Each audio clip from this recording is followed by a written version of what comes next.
Okay, all right. I think we're just about there. Finally, taking us a minute to get in this, get in this word, but we're gonna do it. All praises to the Most High God. To God, my Chicago. Thank you for your patience. Trying to get every last, well, as many of these pieces together as we possibly can. All praises to the Most High God. All right.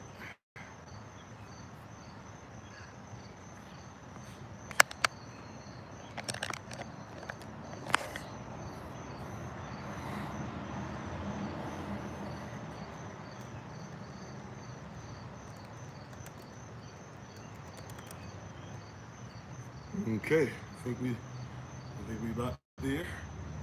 Welcome, welcome, welcome. Hopefully all is well with everybody. Thank you for being on one more again.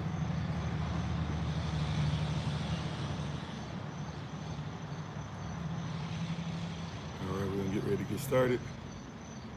Prayerfully everybody's had a nice weekend. We had a great weekend, including celebrating El Alma. We're still gonna celebrate her a little bit more today. All praise to the Most High. Yeah. All right, I think everybody's on. Hopefully everybody can see and hear me all right. Thank you for coming back over from Early Rise and Bible Study session. It gets recorded if you missed it. All right, let's go ahead and get it in.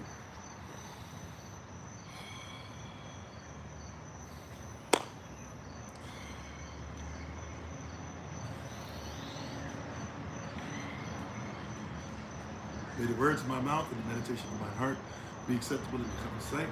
He is our strength and our Redeemer. And it is in His name, which is His authority, that we pray, praise, proclaim, protect, and protect today's message. Amen. Hola, mi nombre es Kofi. ¿Cómo está? Bonjour, je m'appelle Kofi. Ça va? Ni hao, namaste, Osayana Kitabuya, Ohio.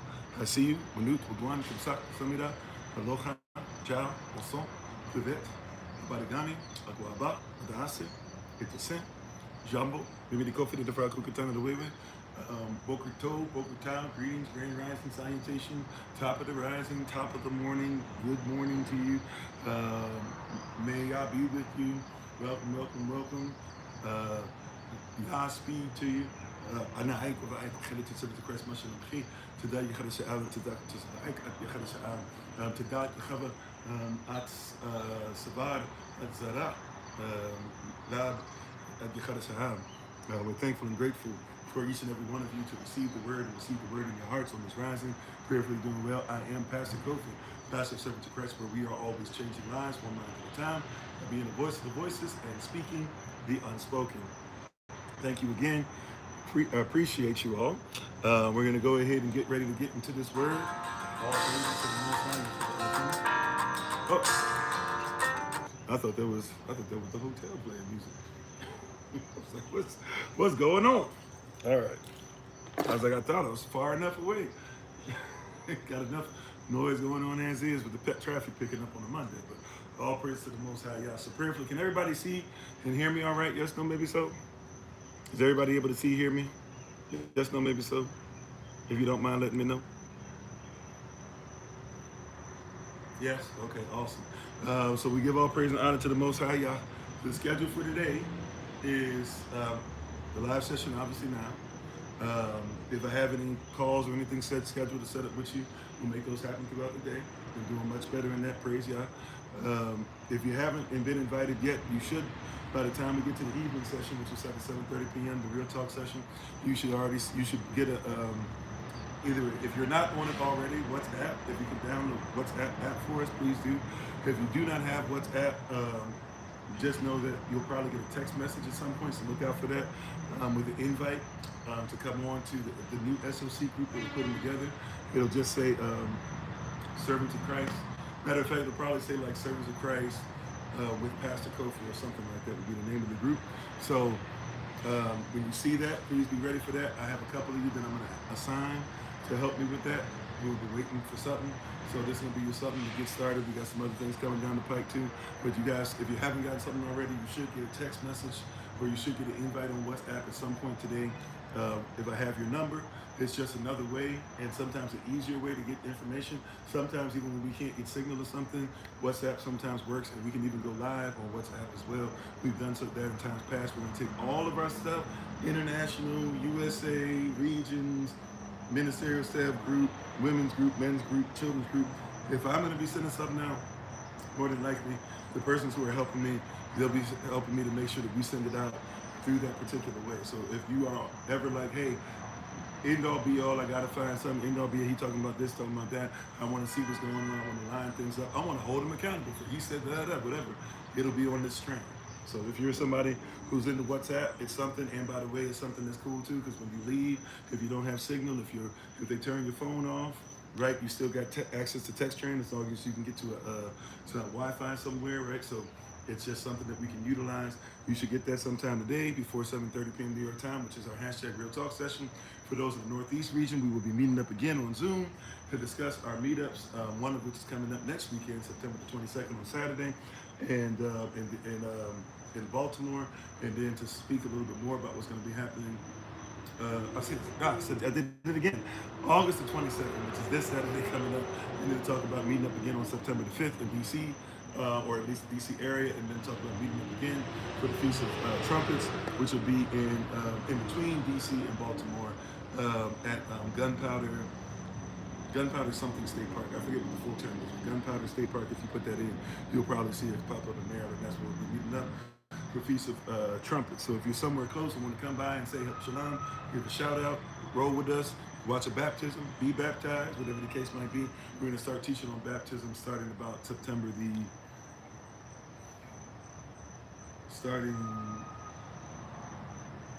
the 6th, I believe. September 6th, September 7th, somewhere after that. All right, all praises. But let's go ahead and get into this word for the day. Doc, thank you again. Appreciate you guys. Hopefully, once again, all is well. And we thank you. So we're going to go to Exodus chapter 18 today. We're not going to read it before we start. We're going to be coming out of it. Please make sure you study it. I'm not going to read it in its entirety during the live session before we start. However, please, man, please, sir, take time out. You know what? Holy Spirit just said that. Let me be obedient. We're going to read it in its entirety, but we might not like be opening up, cracking it, going line upon line, precept upon precept through the entirety of today's line. So please make sure that you study it. So we'll read it. Let's go to the Exodus chapter 18. Let's get ready to do our Bible pledge. All praises to the Most High. Y'all, let me be obedient. The Holy Spirit said that's not the assignment. My apologies, y'all. My apologies. I thought we were going one way. You got to be ready to change. All praises to the Most High, right? And thank you everybody for being on all the different platforms. We're just trying to bring up one more platform, and then we should be ready to go.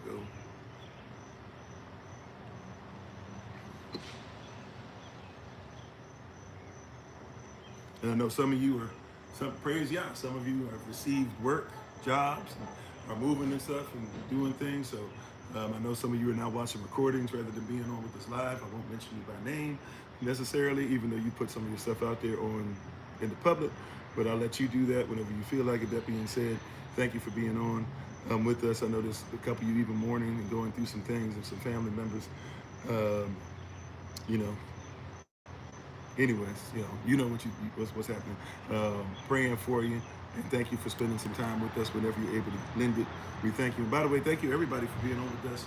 No matter what time it is, no matter where you are in the world, thank you for being on with us live later on. SOC affiliated, doubt us, disagree with us, whatever the case might be. Your time is precious, and the fact that you would give us some of it, we do not take that lightly. We're thankful and grateful to have another opportunity to be with you guys one more again. All right? So thank you for that. We're going to get ready to rise to our feet in reverence of Yahweh's word. Once again, we're going to read Exodus chapter 18 in its entirety. We're going to read Exodus chapter 18 in its entirety. So once you have to say, amen, I got it, I'm with you, I'm listening. We're going to start reading in just a little bit.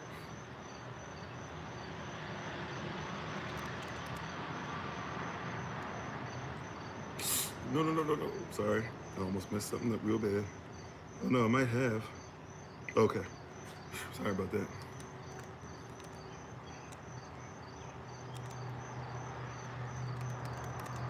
Okay.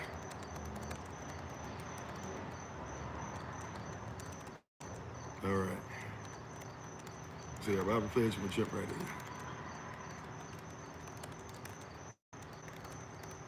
in. It is interesting. If you'll see it again today.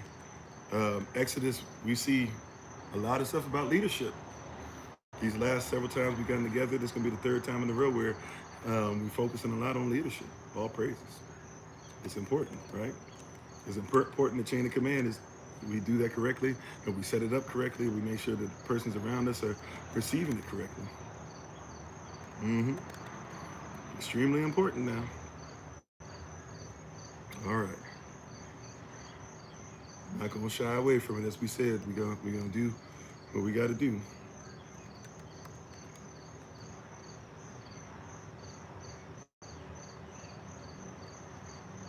Okay.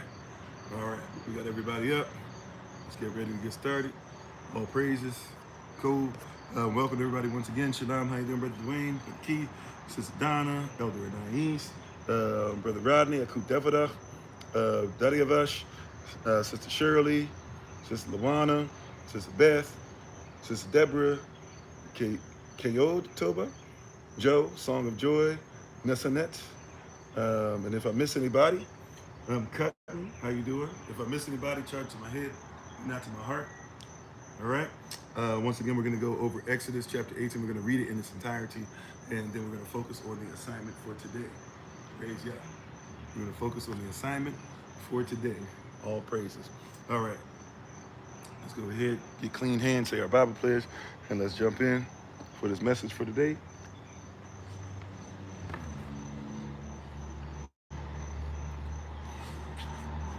All right. You can put your Bible or your right hand or your device in the air and just repeat after me.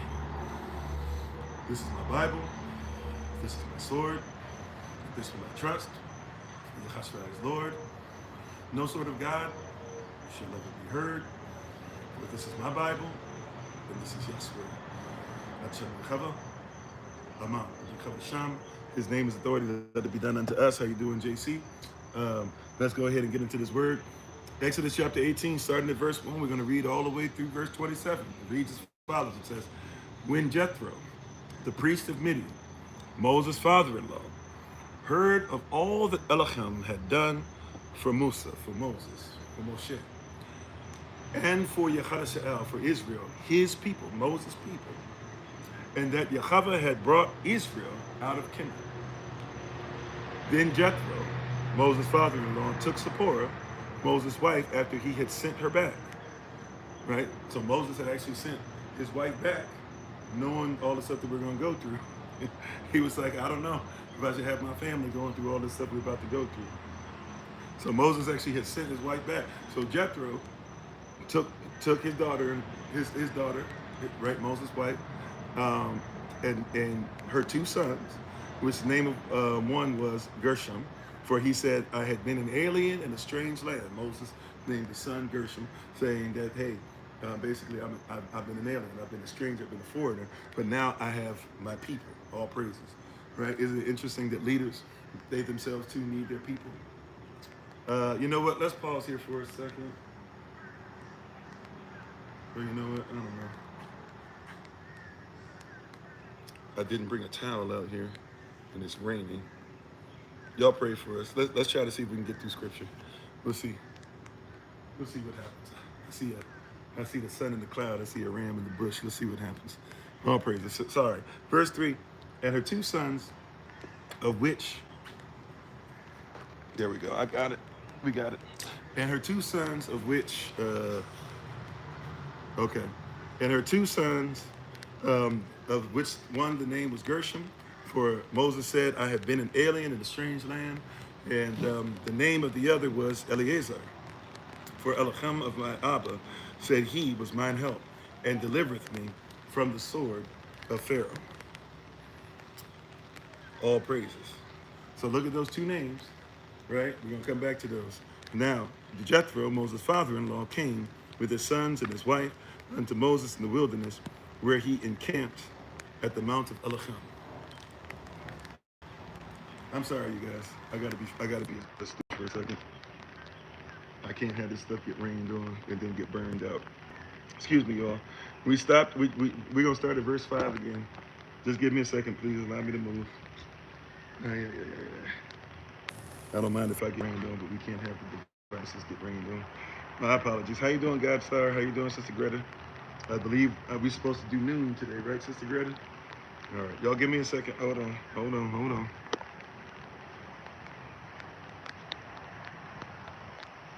right, hold on 1 second.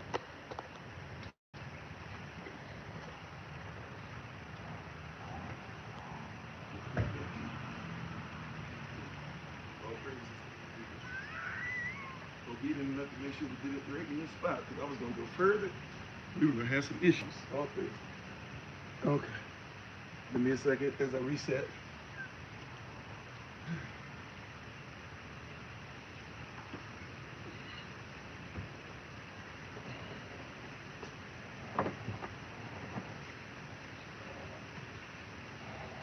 All right, y'all get to see my crew behind the scenes setup here. It is what it is. All praises to the Most High. What is it? What the scripture say? Sometimes you got to be ready to look like a fool. I'll get to see my foolish setup today. My flimsy setup today. Okay. All right, we got a little bit there. All praises.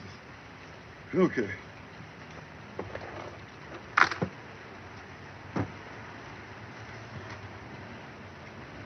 All right, you know what? I'm gonna go back to verse 1.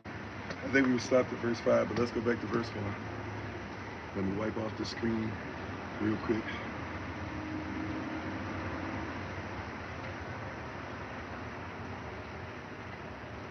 I'm not even sure. Well, I don't have time.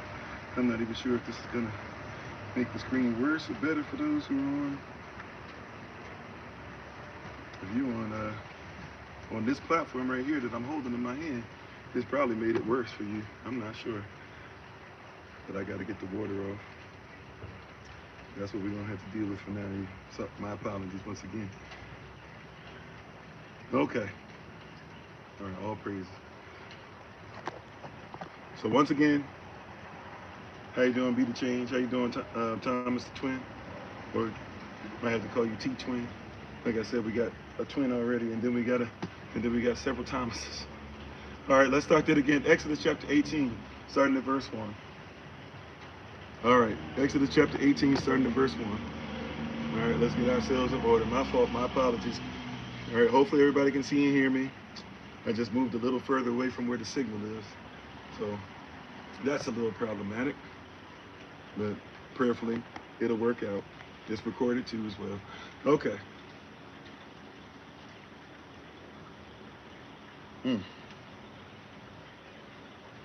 Y'all, we give you glory. Yeah, we honor you. Yeah, we're thankful. And we thank you for what you're doing. All right, Exodus chapter 18. I'll figure out the angles and stuff to make sure everybody can see me in a second, but let's just at least get started. As long as y'all can hear me and see me, I don't care about me getting rained on. These devices just can't. I can't let them get battered by rain. Alrighty, okay. Exodus chapter 18.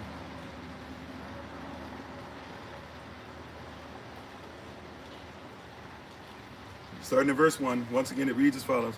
When Jethro, the priest of Midian, Moses' father-in-law, heard of all that Elohim had done for Moses and for Israel, his people, and that Yahweh had brought Yahweh out of Kemet, then Jethro, the father-in-law, took Zipporah, Moses' wife, after he had sent her back, and her 2 sons, of which the name of one was Gershom, for he said, I have been an alien in a strange land, and the name of the other was Eliezer, for Elohim at Abba, Elohim of my father, said he was mine help. We just went over that in Psalm 121, early Rise of Bible study, folks. Right, we just went over that, Psalm 121. He was my help. He was mine help and delivered me from the sword of Pharaoh. Right, so verse 5, and Jethro, Moses' father-in-law, came with his sons and his wife unto Moses into the wilderness, where he encamped at the mount of Elohim. And he said unto Moses, I, thy father-in-law, Jethro, am come unto thee, and thy wife and her 2 sons with her. And Moses went out to meet his father-in-law and did obeisance and kissed him. And they asked each other of their welfare. And they came into the tent. And Moses told his father-in-law all that Yahweh had done unto Pharaoh and to Kemet for Israel's sake, and all the travail that had come upon them by the way, and how Yahweh delivered them. And Jethro rejoiced for all that was to buy, and Yahweh had done in Israel, whom he had delivered out of the hand of Kemet. And Jethro said, Barak be Yahweh. Blessed be the Lord. Barak be Yahweh, who hath delivered you out of the hand of Kemet, and out of the hand of Pharaoh, who hath delivered the people, the nation, from under the hand of Kemet. So out of their hands and from under their hands. Oh, that's a great word right there. Right now, verse 11. Now I know that Yahweh is greater than all gods, any kind of version of anybody who you worship. For in the thing wherein they dealt proudly, he was above them. Right? Don't miss that too. Don't miss that as well. In the thing that they dealt proudly, he was above them. How you doing, Sister Monroe? Now we go to verse 12. And Jethro, Moses' father-in-law, took a burnt offering and sacrifices for Elohim. And Aaron came, and all the elders of Israel, to eat bread with Moses' father-in-law before Elohim. There's a transference going on here, right? There's a transfer of power, if you will. There's a change of command going on. You need, so just be game. Don't miss it. They seem like small details, but these are vastly important, greatly important to our society even today, right? So everybody came to eat bread, break bread with Moses and his father-in-law. And it came to pass on the morrow that Moses sat to judge the nation, the people, and the people stood by Moses from the rising unto the evening. So they were there with them when the sun went up, and they were there even to the sun went down.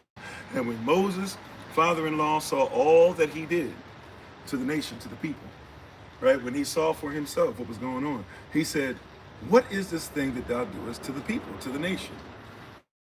So his father-in-law, who's a priest, who taught Moses a thing or two, taught his daughter obviously a thing or two. His daughter Zipporah is the one who actually circumcises Moses, right? So he taught him a thing or two. And Moses says, and he says to Moses, "What is this thing that thou doest with the people? Why sittest thou thyself alone, and all the people stand by thee from the rising to the evening?" Why are you by yourself? Why are you, I get that all this stuff happened, but what's up with the position? What's up with the chain of command? What's up with why are they in the order that you have them in? And Moses said unto his father-in-law, "Because the people come unto me to inquire of Elohim." He said, hey, the people come to me to hear what Yah has to say. Verse 16, he said, when they have a matter, they come unto me. Right? In other words, why are the people lined up to see you, if you haven't caught that? Why are these people in line like this? Why are they like lined up? You know, why are you just kind of sitting up here and everybody just waiting? And he said they come to me all day basically trying to get answers. And I judge between one and another, and I do make them know the statutes of Elohim and his laws. I make sure that they know the law. I'm the one who's been given the law. They ask this, da-da-da. This is what Jethro, so watch this, Jethro's father-in-law got to break it down to him. Verse 17, Moses' father-in-law has to break it down to him. Jethro says, "The thing that thou doest is not tabah. Thou wilt surely wear away." It's not because you're not doing something nice, or something well, or something great, or something that you mean well in. How you doing, Brother Aaron, if I didn't say so already? Right? How you doing, Be the Change, if I didn't say so already? He said, no. He said, I need you to understand, it's not bad to do what you're doing. He said, but what you're going to do is going to cause you to what? Wear away. Both down, and then when you wear away, if you're the leader, you're the only conduit, and the people and the nation that is with thee. For this thing is too heavy for thee. Come on, somebody. He said, what you're trying to do, it's great, but it's bad. And he said, it's too heavy for you to do by yourself. This is Exodus. See, when you exit the system, you're used to having to have everything thrown on you. You got to do stuff. When you're a slave to the system, you used to just do it. You got to take everything on. You got to work 16 hours a day and then come home and not even realize that you think that you're off work, but your real work is just start. You had a job for 16 hours. Now you got to go into your work, and you're not even focusing your business when you're doing your work. You're just trying to get by, survive, and hope that you get enough sleep so that you can repeat the same thing and then brag to everybody about how much money you make, even though now they're putting a cap on how much overtime you can have, but you still working them hours, hoping that one day you'll go ahead to be able to be there years later and get a watch on your way out. He said, no. He said, this thing that you've been given is too great. The vision that you've been given is too great. This family that you have, I ain't doing Sister Dawn, is too great. What Yah has for you is too great for you to be trying to do alone. You're trying to take care of a whole people. Kofi, I'm talking to you. That says Holy Spirit, right? That's it. I'm speaking to myself. Hey, this thing is too much. And it's great what you're trying to do, but it will what? It will wear you out, right? And the people that are with thee. For this thing is too heavy for thee. Thou art not able to perform it thyself alone. Verse 19, hearken, listen unto my voice. Jethro says, it's your father-in-law. Listen to my voice. I will give thee counsel. Right? The same counsel I've been doing, the same way I taught you the word. I need you to understand. I'm going to give you counsel again. Elohim shall be with thee. Be thou for the people to Elohim ward. How you doing, Sister Empress? Right? In other words, hey, lead them, but lead them towards Elohim. Take the focus off you, because you do not mean to do so. But if you're the only person they can come to, then you're the only person. Then basically you're going to get worn out, and when they can't come to you anymore, it's going to be messed up. So set up what you're setting up to always point towards Yah. How you doing, Sister Beck? Don't get in the place where persons start thinking that they should worship you. That's why Moses' body had to be snatched and received, taken away from the devil. Because the devil would have had Moses' body out there where persons would have been trying to worship him. No. Right? Set this up to where the people respect you, they appreciate you, they honor you, they follow you, right? But they should respect you in your leadership, but never set it up to where the people are looking at you only. See? So he says, hey, set it up where they look towards Yah. He says, so I'm going to give you counsel. I'm telling you, set it up where they look towards him and not towards you, that thou mayest bringeth the custom to Elohim. Because the goal is not for them to worry about you all the time, but bringing it to Yah. So if they come to you, that's great. But if they come to somebody else, that's perfect as well. Verse 19, hearken unto my voice. Verse 20. And thou shalt teach them ordinances and laws. See, now he starts breaking it down. Teach them ordinances and laws, and shalt show them the way wherein they must walk, and the work they must do. You cannot do this all by yourself. They got some work to do as well.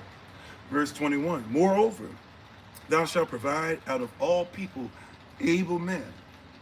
So now you got to train up able men. What did it say? Not just men, but men who are able. Able to do what? Such as fear Elohim. See, we were talking about this on Saturday. If you missed it, we put the link out there for you to be able to see. Hey, put out there able men. Able to do what? Such as fear Elohim. They have to reverence Yah first. Able to reverence and respect him. Men of truth. Men that can tell the truth. Hating covetousness. Persons who aren't trying to, men who hate it. Who ignore, who do not look up to brothers who are always saying, look at me. See, we're going to go over this in a second, but this should be hitting you. And place such over them. Take those men and place them over the people to be rulers of thousands. So you're ruler, so to speak, over many. Right? Yah is ruler over you, he's ruler over all, but you have been placed to be his representative, ruler over many. Now get some men and tell them, hey, you get 1,000, and you get 1,000. Shows how much we've grown, by the way, even in the slavery, the Kemetic slavery that we've been in. How you doing, Elah Yahoo? He says, and so you get 1,000, but you got to train them. They can't be covetous. They can't be worried about what everybody else got. They got to tell the truth. They have to reverence. They got to respect the Most High. And they got to be able to do those things as well as be able. They got to be able. Yeah, sometimes they're going to need to be able to walk around. You need to worry about. They got to be healthy. Right? They got to be able to move and do certain things. How you doing, Knockout Fitness? How you doing, Swap Meet? Welcome back. Thank you for the repost. Thank y'all for the like, share, subscription, hit the notification tab, all that great stuff. Sharing it with your friends, sharing it live later on, whatever the case might be. We appreciate you. Thank you for so much tapping this, clapping. Thank you for so much for the likes and all that stuff. Thank you for the gifts and talents and effort and energy that you guys use in front of the scenes, behind the scenes, and yes, even those who donate in various ways, including tithes and offering and just donations of any of the like. We appreciate you. Thank you so much. How you doing? I am Brian. All right. So watch this.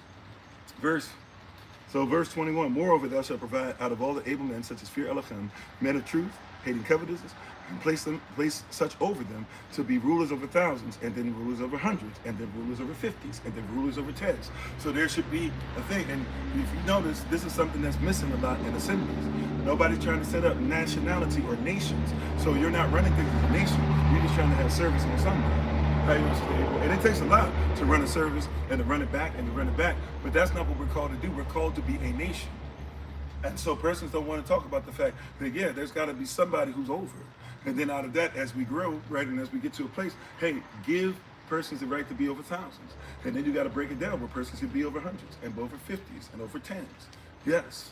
How you doing, Sister Jennifer? There has to be somebody in place, and there has to be somebody obedient. As long as we're all following the will of Yah, because they should be doing nothing more than reflecting what Yah says. And if we're not covetous, it should not be an issue. Right? Verse 22, and let them judge the people at all seasons. And it shall be that every great matter they bring unto thee, but every great matter, all the matters that are crucial, all the matters that the leader needs to know about, hey, make sure that you know about it. Make sure that they understand. Make sure it's written. So let it be written, let it be done, right? Make sure that they bring it to you. You need to be aware of that. So when people are doing certain things at certain levels, it needs to be known. Hey, Pastor Kofi need to know. Or whoever your leader is need to know. Or if you're the father of the family, he need to know, right? There's certain things daddy better know. There's certain things mama better know. How you doing, double OG, triple OG? How you doing, official Everbahina? Right? I think that's welcome back, welcome back. So, but he says, but watch this, but every small matter, they shall judge. Because you're training them to do so. How you doing, Sister Erica? So you're training them. The small matters are not for you to worry about. I don't have to be in no man's house. That's his house. Let him judge that.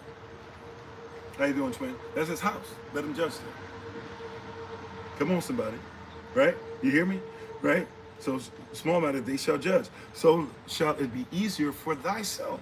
So shall it be easier for you as a leader because you don't have everything on you. Go to their place in peace.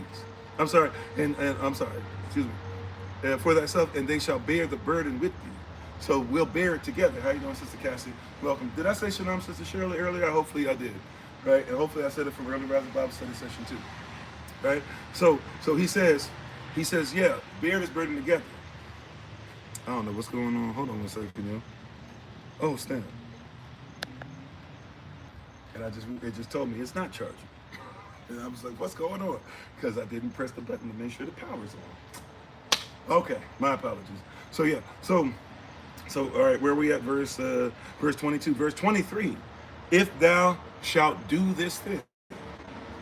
He says, Moses, how you doing, Sister Taylor? And once again, happy belated anniversary. Hopefully all went well and you guys enjoyed and the baby's gifts that they gave you and drew for you and all that. That was amazing. Hopefully all was well, right? If thou shalt do this thing, if you shall do what it is I'm telling you, right? From father-in-law, from the one who's your priest, to you being the priest of Israel. This is chain of command. He's saying, I trained you, but you never had anything this big.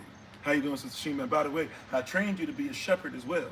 Not just only to be a priest, not only to be in his word, but you are my son. I look at you as my son, Moses. I raised you in the word. You weren't quite in the word. You weren't quite in the faith. But now that you've been with me for a while, right, myself and my daughter, we trained you in the way. And so as somebody who trained you, here's another lesson for you, boy. That's what he's saying. How you doing, Hidden? How you doing, Coach Prospect? Shalom, Sister Beck. I think I said so earlier. How you doing, Sister Donna? Brother Abrams around, right? He said, here, I trained you. But here's something you didn't know. He said, if you do this thing and Elohim command thee so. Come on. He said, if you do this thing and Elohim command thee so. Elohim desires that you do it like this. If you do this thing and Elohim what? Command thee so.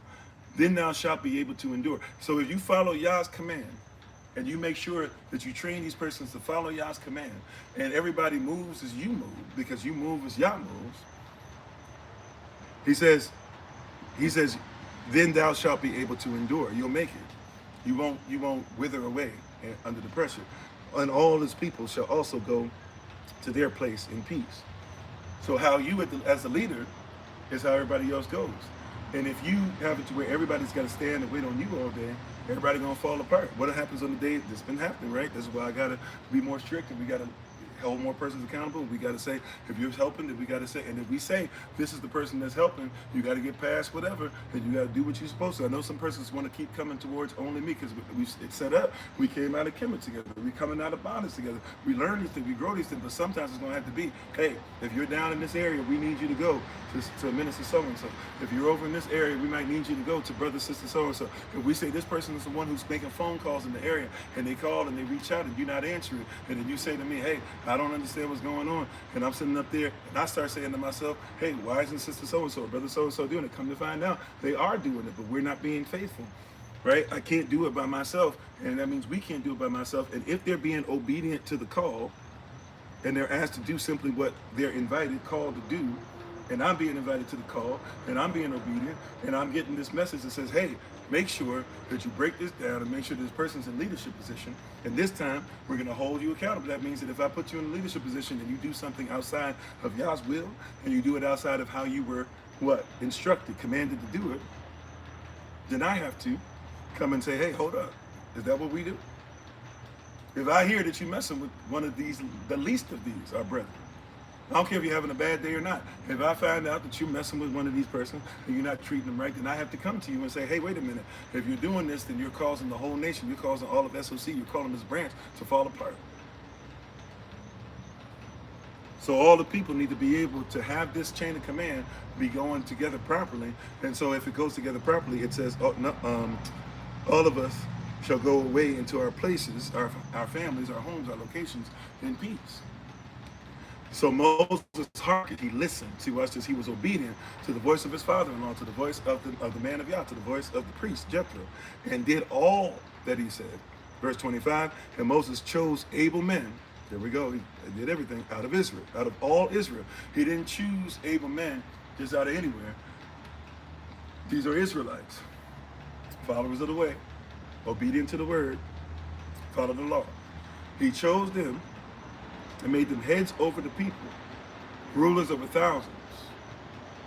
So over thousands, then rulers over hundreds, rulers over 50s, and rulers over 10s.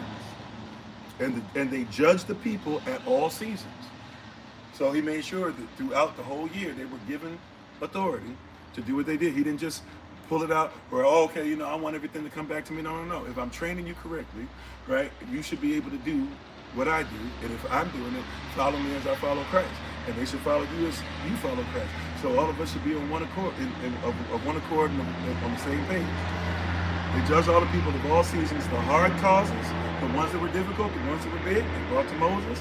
But every small matter, they judged themselves. And Moses let his father-in-law depart. After that, his father-in-law went back home, and he went his way into his own land.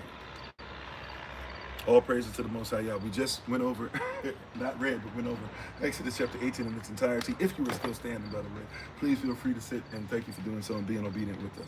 So today, this is what we're talking about. Today's message, today's word, today's theme is a motif, if you will. If you haven't already seen it or gotten it and been paying attention to it, we're talking about assignments. Give out assignments. Give out assignments. Okay, when the Bible tells you, see, once again, this is something that we miss because we're not trying to build a nation. We're just trying to, a lot of us are trying to go to service still. We got to come out of that. It's time for us to build a nation. And if we build a nation, the greater the nation gets, the more necessity there is for chain of command. And here's the problem. We're in the Bible, if you will, around the book of Judges. We're in the Bible around, 1 Kings, 2 Kings, 1 Samuel, 2 Samuel, 1 Chronicles, 2 Chronicles, at least the beginning of them, when in the days of which when Israel has no king. Right? And we're still doing this thing to where we forget that even before Israel had a physical king, they had to come together and they had to look at Yah as their king. But there was this gap between Saul, which is what the people wanted, and the Most High told us, Moses said this. Moses said, you're going to become a people who are going to want to be like the world. And so you're going to want a physical king like everybody else has. So he says, when you do so, you need to make sure that this king is who Yah wants and come on Yah's timing. And you're going to need to make sure that you have things set up the way Yah would have them set up and be obedient to that. But we're not even trying. So we're in a season still. What you're seeing is there are a whole bunch of Israelite factions, just like there's a whole bunch of church factions, Christian factions, a whole bunch of Muslim factions. Are you Sunni? Are you Shiite? Right? Are you one who's NOI? Are you one who's a 5%er? You know, technically black Muslim too. You know, are you somebody who is a Moorish Muslim? Are you somebody who's forgive me, I'm trying to think of the word. You know, the original Muslim, you know what I'm saying? Like Orthodox Muslim, we do the same thing. We're doing the same thing still in these assemblies. We're doing the same thing still. Yes, sir. Yes, ma'am. We're doing the same thing. We have these assemblies now. We say we're Israel now, but we have the same issue. We have factions. There's no thought process of coming together as a nation. And if we have the smallest of disagreements, or if we pronounce a word wrong here or there, it's guaranteed that we're ready to try and say why we should not come together. We're not trying to come together. We're not trying to improve. We're not trying to build. We're not trying to do something that is righteous. We're not trying to build a nation. And how you doing, Elder Tamron? I don't know if you caught it or not. I tried to say shalom to you. I think you had gotten off the early rise of Bible study session. But welcome to you. Hopefully all is well. Right, and thanks for being on. Pharisees and Sadducees are a sect or a denomination. That's right. So we have factions, we have sections, or sects. Sections. Sect is really section, right? Or section, where we have sects now, right? So these sects, right? These sections, right? There should be only one, but the sections, each section is saying they're the one.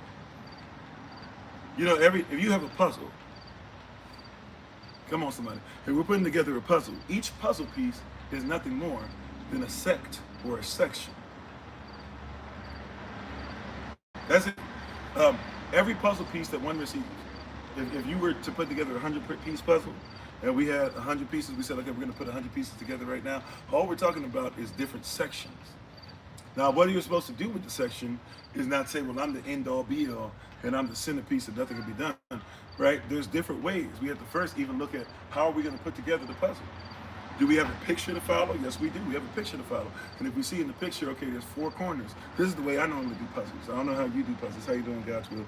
Thanks for being part of the community. But this is how I do puzzles. I'll see in the corners, right? I look for 4 corners. There's always 4.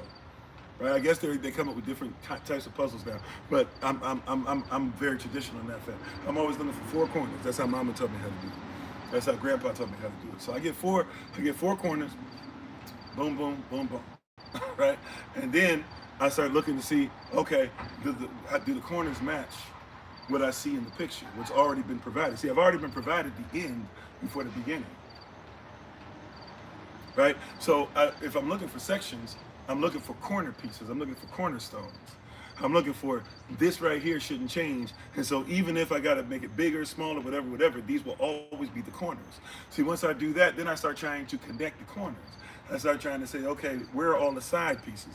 Because the side pieces that are straight on the edge, right, they don't conform to what everybody else conforms. The stuff in the middle is very important. It's going to bring out, it's going to be center pieces in it and everything. So those things are going to stand out. But the stuff that's on the sides connects to the corners. So if I can get the corners together, then I can get the sides together. If I get the corner and sides together, now I have an outline. Come on, somebody. Come on. You see, we got to stop coming in with this sectioned off mentality. See, now I have an outline because I took time out to say which sect is important to build the entirety of it. See, then once I have the outline, I start looking for things that match the outline. I don't even necessarily have to look at the picture anymore as much, but I still do from time to time. Right? And I might even start getting clumps of center pieces to put together and this and that. But eventually, since I have the outline, it's only a matter of time before I have to connect to what's already outlined, and the outline is already what's there as far as the side or the foundation, even if you will, but the foundation is something that's connected to the corner pieces or the cornerstone. So as I'm building the piece, I have a mentality. See, I have a mentality. I saw the vision that's written down should be written down and made plain, so that those sets, those sections, that person who's even putting together the puzzle based upon the vision, because you can sell a whole bunch of puzzles, but it'll be the same puzzle. You'll sell a bunch of copies, but it's the same puzzle. So if everybody's reading or trying to look at the same vision, those that read it, they should run with it no matter where they are, right? Because the instructions have been given already by the picture. You already have the cornerstone. You already have the side pieces. You already have the outline. And if you would do so, then you would see the beauty of each piece as it comes together and the importance and realize that all pieces are necessary, whether it be the centerpieces, whether it be the thing that shows the centerpiece, whether it be the thing that connects the centerpiece to the outline, whether it be the thing. You can't have a complete puzzle unless you have all set or sections together. The problem is that Israel is starting to do the same thing that the church does. You say there's too many churches, there's too many sects, there's so many sections. There's Baptists, there's Methodists, there's Free Will Baptists, there's First Baptists, there's Second Baptists, you know, there's Missionary Baptists, there's Southern Baptists, now there's Southern Baptist Conference, and there's West Baptist Conference, and there's this and there's that. Now there's International Baptist Conference, and there's blah blah. Now how do we get? You know what the reality is that we haven't come together to say, hey, we're a nation, right? You have two. You have to be. Are you Episcopalian? Are you Methodist? Are you African? Are you AME? Right? It's too many for you to be able to keep up with. Even when you're being non-denominational, your pastor has to be the only one that ever taught this. If you're Methodist, you believe that your methodology is the only thing that's available. If you're Baptist, you say that, hey, because you baptize in the name of the Father, the Son, and the Holy Spirit, that means that you guys are the only one that's right and nobody else can be right. And you guys are the best preachers because you can form the 3 points in your out. That's usually Southern Baptists and Midwest Baptists. But you have all these different persons, but you're seeing the same thing happen. Oh, we're more Israel than you because we say Yehoshabai. But we're more Israel than you because we say Yeshua. But we're more Israel than you because we say Yahuwah. But we're more Israel than you because we say Yahusha. We're more Israel because we say Yahushawa. We're more Israel because we say Yahweh. We're more Israel because we say Yahweh. We're more Israel because we say Yahweh. We're more Israel because we say Yahweh. Right? And at the end of the day, you're talking about dialects, but you have more sections. You're not building together as a nation. So what has happened is you have no chain of command. You just have a bunch of persons who say, follow me.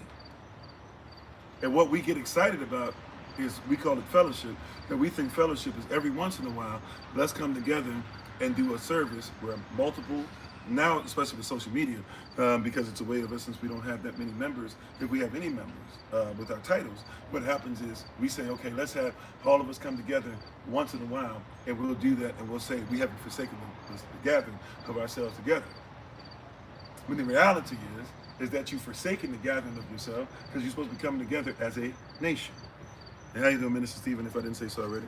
Right, that's why we're supposed to come together. It's not so that we can have a service, and thank y'all for the love, it's so that we can be a nation. Mm-hmm. Oh, yes. Yes, sir. Yes, sir. All right? We're supposed to come together to be a nation. So, right? And all of our churches, all of our temples, all of our tabernacles, all of our synagogues, all of our virtual services, all of our assemblies, etc. Under the mores, the moras, the teachers, the deacons, the presiding prelates, the apostles, the bishops, the overseers, the pastors, the ministers, they're all failing because we're all supposed to be part of one group and we all work together so that we all bear the same burden. Amen, Brother Dwayne. That's right, these sections are not part of the whole, therefore they're not holy. See, if they were part of the whole, they'd truly be sections. That's a great way to say it. Because if they were part of the whole, if it was holistic, then we would all be sections of the same puzzle. We would all be sections of the same body. We would all be just simply assemblies within the same branches or tribes. We'd all be tribes of the same nation because there's only one nation. I understand that there's a nation of, if you want to go there, a nation of Benjamin, and a nation of Judah, and a nation of Joseph, and a nation of Dan, and a nation of Naphtali, and a nation of Simeon, etc., etc. I comprehend that there's nations, but hear what I'm saying, those are sub-nations. They all belong to the nation, and the nation is under Yah. We're supposed to be, and how you doing, Mona Shira? Hopefully I'm saying that right. That's being part of the community. We're supposed to be one nation under Yah, indivisible. You say that for their stuff, but you don't recognize that's what you're supposed to be. One nation, under Yah, indivisible. But every time we have a chance to divide, we take it. See, the enemy, just like the Willie Lynch letter says, the adversary has this thing set up to where you want men against women, because that's what you were taught, men against women, old against young, plantation against plantation. That's why you're busy talking about, yeah, I'm in the kingdom, but we Brooklyn over here. Well, I'm in the kingdom, but we Staten Island over here. Well, I'm in the kingdom, but you know we Hell's Kitchen over here. We Staten, Bed-Stuy over here. We this, we that. Kingdom first. I'm 202. We 312. Right? All these things. We 212. We 213. 808, 404, 404, 678.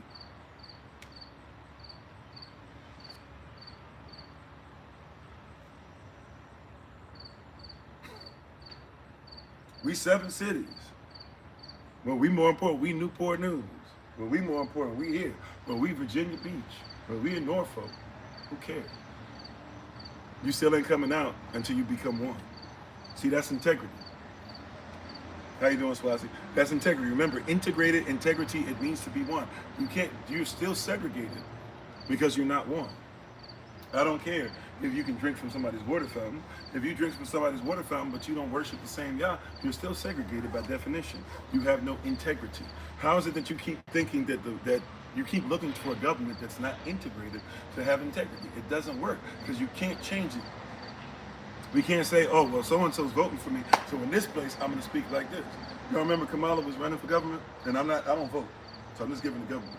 I mean, I'm giving an example through your government, through the beast that people personally be trying to lift up. I don't vote.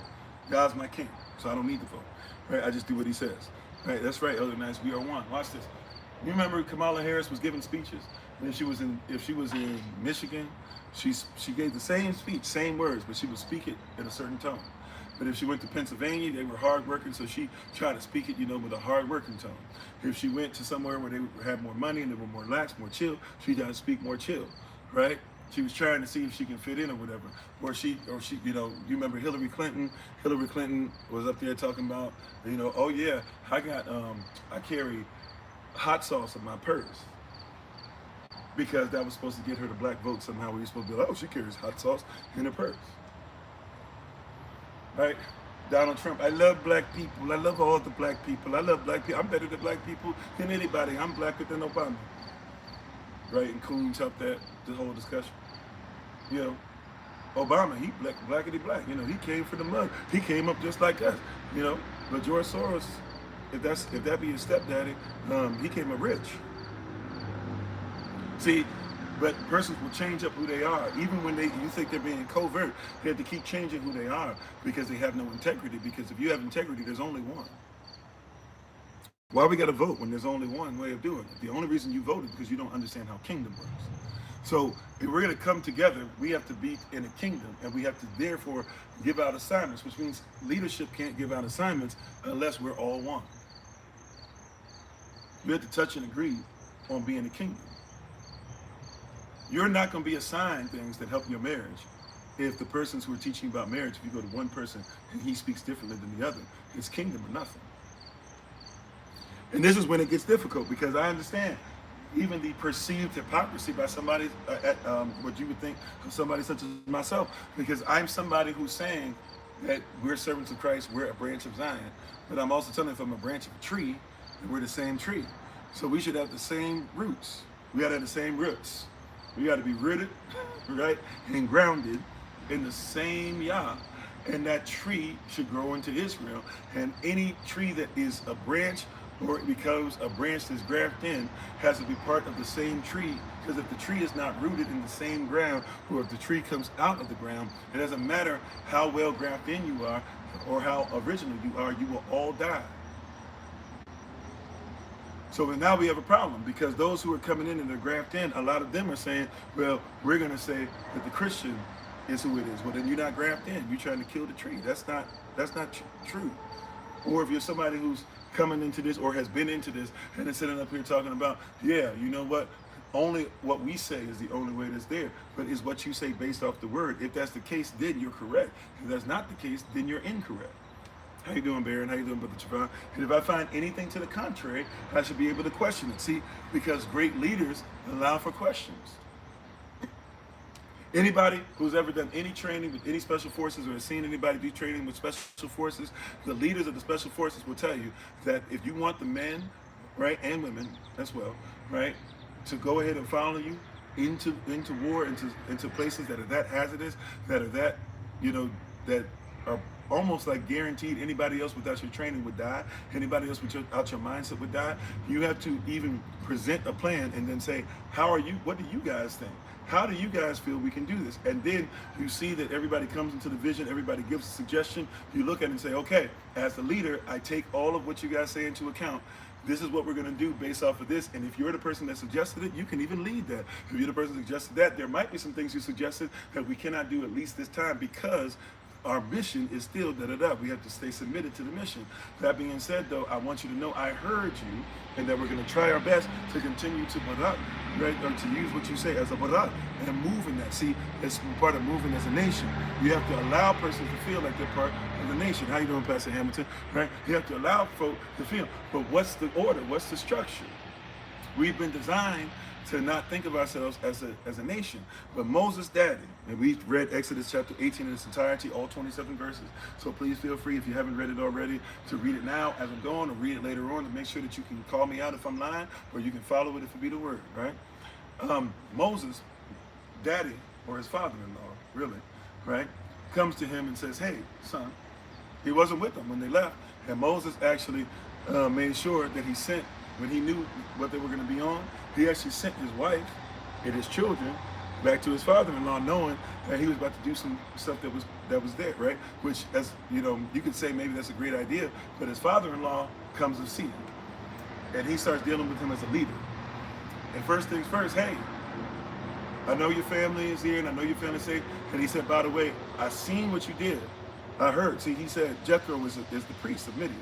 Jethro taught Moses about the word. We forget this. Jethro says, I've been paying attention, and I've been hearing everything that happened, and I see how Yah delivered you out of Kemet and all these other things that have been happening. And he said, now, I know without a shadow of a doubt. He said, I've taught you, I've trained you, I raised you, and I see what Yah's doing in you.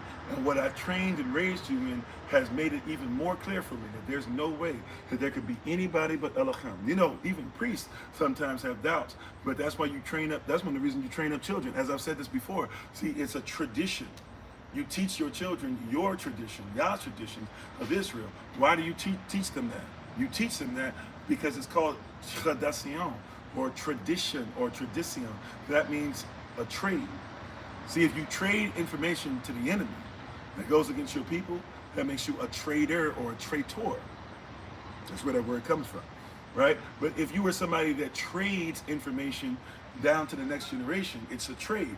If you give it to them, then they'll begin to give it back to you. If you give it to them in a way that allows it to be a seed that can be multiplied, when it comes up 36 and 100-fold, they'll have more to even give you back. So he says, I gave you a word, I gave you a seed, I gave you a message, I gave you direction, I gave you a family, I gave you a way to be trained, I gave you a way to be trained as a shepherd, and I've seen that training that you had, Yah has taken that and taken it to the next level. He said, because of that, I do not doubt that there's anybody like Yah. Right, and Grand Rands and Animal, how you doing? Right, come on, somebody. He said, I've seen through you, through who I train. See, so train up a child. I know that's actually a money verse, but it still makes sense. Train up a child in the way that they should go, so when they grow old, they will not depart from me. He said, I've seen you, I've heard that you've taken what you've been given and are doing great things. He says, but let me do this for you. He says, I brought your family. Because even though you're going to hard places, I need you to understand, first things first as a leader, you're leading the children of Israel, but you're not leading your family. Salah. Oh, pause and think about it now. I know, that's a difficult one. Because everybody's trained to talk about they lead this and they pastor this and they've been over 50,000 people and they trained and they traveled here and they done this. He said, hey, I need you to understand, Moses, and all those things. It's great, but he said, I brought your wife and your children. And he went out and received, and he kissed and hugged on his father-in-law, and he was obviously excited to see his family. But he said, hey, I'm not coming here. I know you don't want your family to be here, right? You think it's going to be difficult. You know what you're about to go through, but you have this wife for a reason. You have my daughter for a reason. You have your sons for a reason. Matter of fact, your sons are named after the fact they're reminders. You've authorized them to be able to understand that, hey, I named you this, Gershom, because I was a stranger. I was a foreigner. And as a foreigner, you've reminded me that even though I feel strange, even though I don't feel like I fit into Kush, even though I don't feel like I fit into Kemet, even though I don't feel like I fit into Israel, you are a reminder that even though I don't fit in, Yah's still with me, and he'll still allow me to multiply. He'll still allow my seed to grow. He'll still allow me to become one with somebody. He'll still allow me to eventually become a leader of a nation. Come on, somebody. So the priest, which is his father-in-law, Moses' priest, the one who was his teacher, says, Moses said, the first things first, where's your family at? Then secondly, he asks a question. He says, why are all the children of Israel like this? Right? He looks around.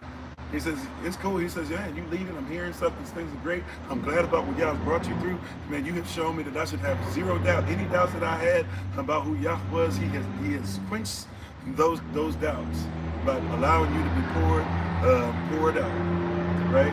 Or for him pouring out his spirit even through you, or pouring out his direction.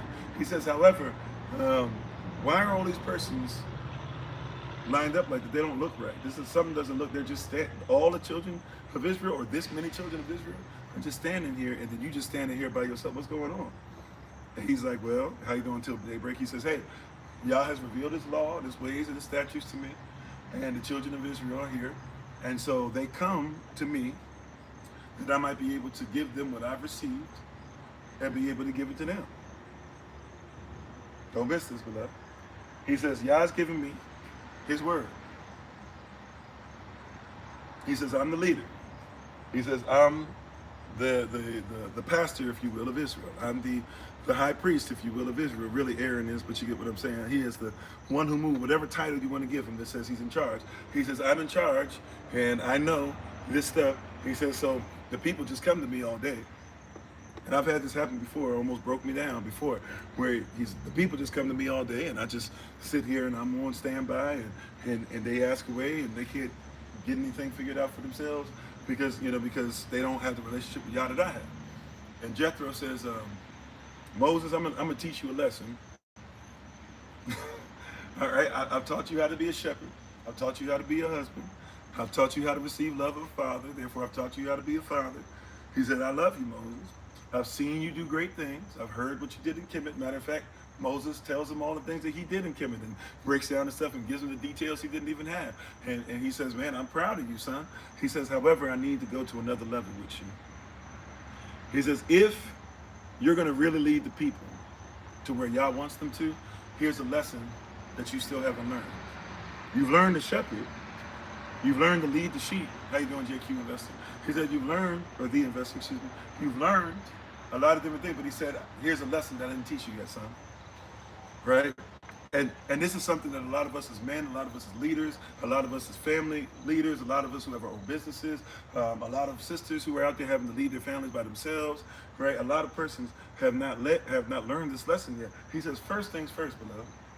He says, first things first, son, spiritual son, right now, spiritual leader of Israel, but still my spiritual son. Because you can be the spiritual son, you can be the spiritual leader of Israel and still have a spiritual parent. I'm still praying. There's a couple persons, I know I've been slow and I've been going through things.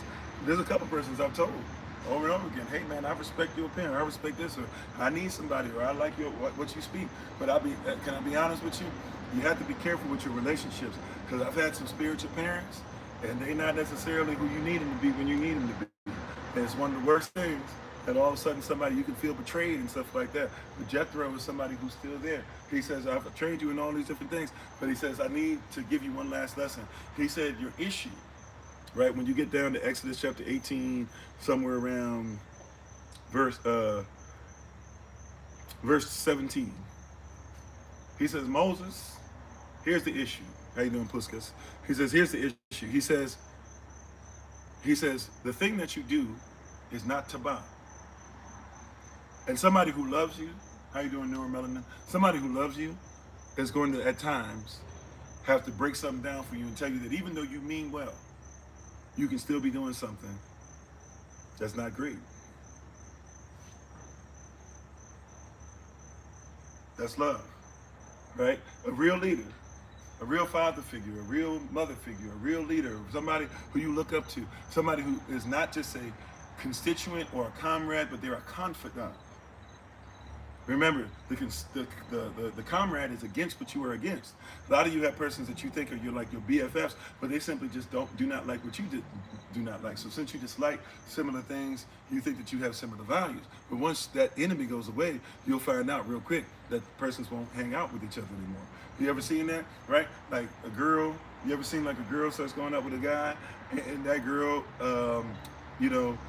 starts seeing some things she doesn't like, and she meets up with like the guy's ex, so those two start hanging out. They start talking about how bad the guy is or whatever, and they actually start becoming friends and all this stuff. And then after a while, right, when the guy is going out the picture and that don't matter no more, all of a sudden they realize they never really liked each other. You guys recall when Donald Trump was running for office? I recall when it was a big deal where everybody on all social media platforms were like, we're going to come together, still are doing it. We're going to come together against Donald Trump. We're going to come together against him. We all hate this man. We're going to get him out, blah, blah, this and that. And I kept telling persons, be careful. Because you guys are having these relationships and you're not understanding that you're not constituents, you're not confidants, you're comrades. You're against the same enemy, but you're not for the same thing. And so as soon as that enemy went away and he got voted out or he was on his way out, all of a sudden everybody started fighting against each other. You started seeing persons, suing each other, persons taking each other to court, persons using their virtual armies to go against somebody else's virtual armies. And we realized very quickly, once again, there was not a nationality, there was not a focus, there was not, we're coming together to be integrated and be integral. We would, have something integral. We just hated the same thing. And so since everybody hated this dude, right? Everybody said we're all against this dude. Once the dude was gone, you now realize that you never loved each other. It's kind of what happened with a lot of persons who swear that they have confidence in their marriage. But when 2020 happened, and you had to stay in the same house as your significant other, a lot of persons started running for the hills and asking for divorces and started putting out videos about how much they hated their children. Now, how does that happen if we all are integrated or we all believe the same thing or we all love each other? The reality is that we were not coming together to be a nation. You see that? See, so some of y'all listen to persons and you swear up and down that they're your confidants. I'm sorry, but really they're really comrades of yours. You just disagree or dislike. You agree on your disagreement or you agree on your dislike or you agree on your hate of something or someone. But then when that thing is gone, you realize really quickly you might have worn the same uniform, but you didn't love each other, right? Then you have those who are constituents. Constituents are a little different, right? They're different than comrades and they're a little different than confidants, but that little bit of difference can mean a whole lot. Because see, a confidant is for you, but a constituent is for what you are for. So many of you have relationships that are constituent relationships, even in your spiritual relationships, where you are for the same thing, but if you can find another way to get there, you're not faithful to the relationship you have with the person that you're under or the person that's under you or whatever. You'll use them, and then once it's time to get whatever you need or whatever you got out of it, or if it's not getting you the way that you were hoping it would get you there, you'll leave and you'll stop being faithful because you don't really think of that person as a confidant, which is you're there for them or they're there for you. You think of them as a constituent. You're there for the same thing, but if I can find somebody to get me there faster, I'll do it. If I can find somebody that gets me there and makes me feel nice, then I'll leave you alone. I'll leave you hanging. And how you doing, Gooch? Thanks for being on, right? Creep style, right? So you got to understand, a lot of cats are like that.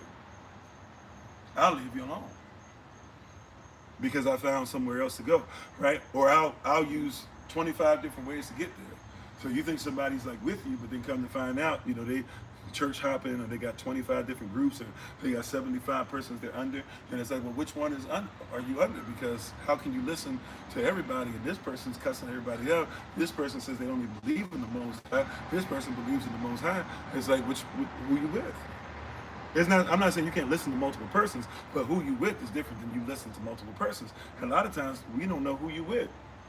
How you doing, Minister Raj? Once again, happy anniversary, belated. Hopefully you enjoyed everything and all the gifts from the babies, and hopefully the gift of some quality time. All praises. Right? Correction is necessary. So you have persons that can't receive correction because they're not really confidants. A confidant is for you, and you are for them. So a confidant is somebody that you can call in the middle of the night and say, I need help. And even though they can't stand you, right? Confidant might not like you, but a confidant will get up and help you. I've had persons who will help me change tires in the middle of the night, and I swore couldn't stand me, but I was in an emergency situation. I just needed help. And they'll show up to help me change the tire and get upset with me. Why don't you have this piece? Why don't you have a spare? Why don't you have blah, blah? But they'll get mad at me while they're changing the tire. I've had persons who swear they're my best friends, and I thought they were my best friends, and they right down the street, and they have everything that's necessary, and they say they love me and blah blah and all this, but they wouldn't help me in my time of need. You got to realize some of you are basing your friendships and your relationships and who you listen to, and who is your servant leader and all this stuff. You're basing it upon how they make you feel, but not if they're actually for you. Because somebody who's for you might say something that doesn't feel right, but it's righteous. Remember, we don't want to be right, we want to be righteous. I might say something from time to time that does not feel right. And while it's not my intent to hurt or harm anybody, right? So I recognize that if, especially like I said, especially now, we got to really hone in. We can't mess around with this the closer we get into the end. So I might have to say something like, hey, that's not correct. How you doing, Sister Regina? I'm not saying that, excuse me, because I dislike you. I'm saying that because I love you. I dislike what you're doing because of my love for you. So I might have to call it out, but not because I hate you, it's because I love you. Love is an action, it's not a feeling, it's not an emotion. I can be having a bad day, and I can be scrunching up my face, and I can be sucking my teeth, but I'm gonna still do the action that takes care of you. I might be having a bad day, but if I still have to make sure my wife's bills are paid, I'm gonna pay the bills. I might be having a bad month, but if I have to make sure that I show up at somebody's funeral, I'm gonna show up to the funeral. All right, that's love. Even if I don't like what's my situation. See, that's a confidant, somebody that's for you. And sometimes they're gonna say, so Jethro is Moses' confidant, and he's listening. He's saying, I'm proud, and I've seen a change, and I've seen what's going on, and you strengthened my faith and all this. But he says, hey, I'm telling you, as your leader, as your priest, as your spiritual father, as your father-in-law, Moses, he says, I need to tell you, father in the law. He says, as your father in the law, I'm going to tell you how this works, right? Because there's something you about to tire yourself out. See, as an older man, you're 80-something years old. I'm older than you, Moses. That's why he go back to his own land at the end. I can't even I can't travel with y'all. I'm an old man. But one last lesson I'm going to give you, son, is first of all, make sure that you're taking care of your family. I brought your family to you. I know you thought it was going to be hard, but you're going to need your family through these tough times. You're going to need support. You're going to need your wife through these tough times, right? You're going to need you brought your wife and family with you when you went back to Kemet. Now you've escaped Kemet and you think it's going to be tougher afterwards, but if she helped you to make sure that you even survive to get to Kemet and make it through Kemet, then why would you send it back when it's time to go into the land as promised? He said, take care of your family, but he said, now you got to learn how much you need persons around you, and now you need to learn how to give out assignments. And if the people of Yah respect you, they'll respect who you assign. But now you got to train up the persons that you assign. You see how important it is for us to get daily training, daily be in our word, before we go out and get something, at least get a little message, a little something. That's why we do early rising Bible study session every Monday, right? We got up early because we got an early word. Why? We need an early message. We need an early word so that we can have something. But that message specifically helps us throughout the rest of the week. Come on, somebody. We get up so we get a word to serve. We get a word to serve. Even the servants need a word. Those who wait on the Lord need a word. If you're going to be in leadership, you need a word. You got to get filled up. You got to be, look, if you're going to lead those who are still on sincere milk, you at least need to be trained up to make sure that you know how to serve up milk, how to put a bottle together. You don't just put a bottle anywhere in the microwave. You put it in the center of the microwave. And you don't just keep it in the center of the microwave. You make sure that you shake it up and shake it around so that where the heat is located, that it goes throughout the whole bottle, right? And then you don't just go ahead and put it in the baby's mouth, right? You put it on your wrist, right? Or some of you even put it on your own tongue. If it burns you, it dang sure gonna burn the baby. Cool. As a bum, I'm in a position to where you're listening and have nothing else in life to do other than comment on my life. So my being a bum is somehow greater than your existence. That means you got to get it together. Because if you think I'm just a bum and you're not even on the level that I'm at, get your life in order. I'm sitting up here, don't got to worry about nothing but doing what I'm called to do, and you trying to call me a bum. Get your life together. I'm praying that you get it together. That's a sad existence where you got to comment on bums, right? But anyway, back to what I'm talking about. Some of y'all got to get better in the trolling, right? But back to what I'm talking about. You're not going to be able to do this by yourself, right? You're trying to do all this stuff by yourself. He says, hey, you're in a position where you're trying to do all this stuff. And so he said, I love you enough to let you know that what you do is not to bow. That's Exodus chapter 18, verse 17. He says, what you do is not to bow. Okay, cool. I know you are, but what am I? That's all you got? Come on, you can do better, especially with a bow. Come on. Come on now. That's the best you got? I'm going to give you one more try to embarrass yourself, and then I'm going to just let you go. Is that all you got?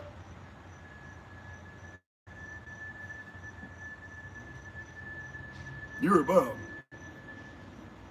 That's it. That's it. Man. I mean, it is child's play. How you doing? Y'all ain't tired yet? That's all you got? That's all you got? Oh. That's a sad existence, man. Right? Yeah, I pray that he gets his life together, but until then, let the curses that he puts on others be upon his head, especially when they come to Israel. Amen. All right. So, in all the different things we're speaking on, see, you when you're in a leadership position, right, you're going to have to be in a position where you recognize that you might be doing something, or somebody that you're leading might be doing something. But somebody needs to have access to you. This has happened several times in my life. Somebody needs to have access to you to say, you might be doing that wrong. Right? Somebody needs to have access to you. How you doing, Grace Mercy? Somebody else needs to have access to you to tell you what you're doing. You might mean well, but it's going to mess you up. And look at what he says in Exodus 8:18. I think it's 18:18. He says, you will surely wear away. Like your clothes get worn out. He says, if you keep trying to do this by yourself, and you don't set it up where there could be persons who you train to be over thousands, and to be over hundreds, and to be over 50s, and to be over 10s. He says, surely you will wear yourself out. But not only that, don't miss the rest of it. He says, you will wear yourself out, and this people, and Israel, who is with you, who's with thee. He said, if you don't come together as a people, that's right, delegate. If you do not come together and ensure that you're working together as one community, right? And the leaders, he says the way the leaders are supposed to work, he said we're supposed to share the same burden. And this is a true leader. See, persons don't catch this. If you lead and I lead, your burdens are my burdens. This is what makes Malcolm stand out to you, because the burden of your leader became his burden because he considered us to be the same people. This is what makes Martin stand out in your mind, because the burden of your people was his burden because he considered your leader to be his leader, right? In a sense, because you're his people. So if you're leading towards the same thing, then he needs to figure out a way to make it work. This is why eventually Martin and Malcolm both start sounding similar.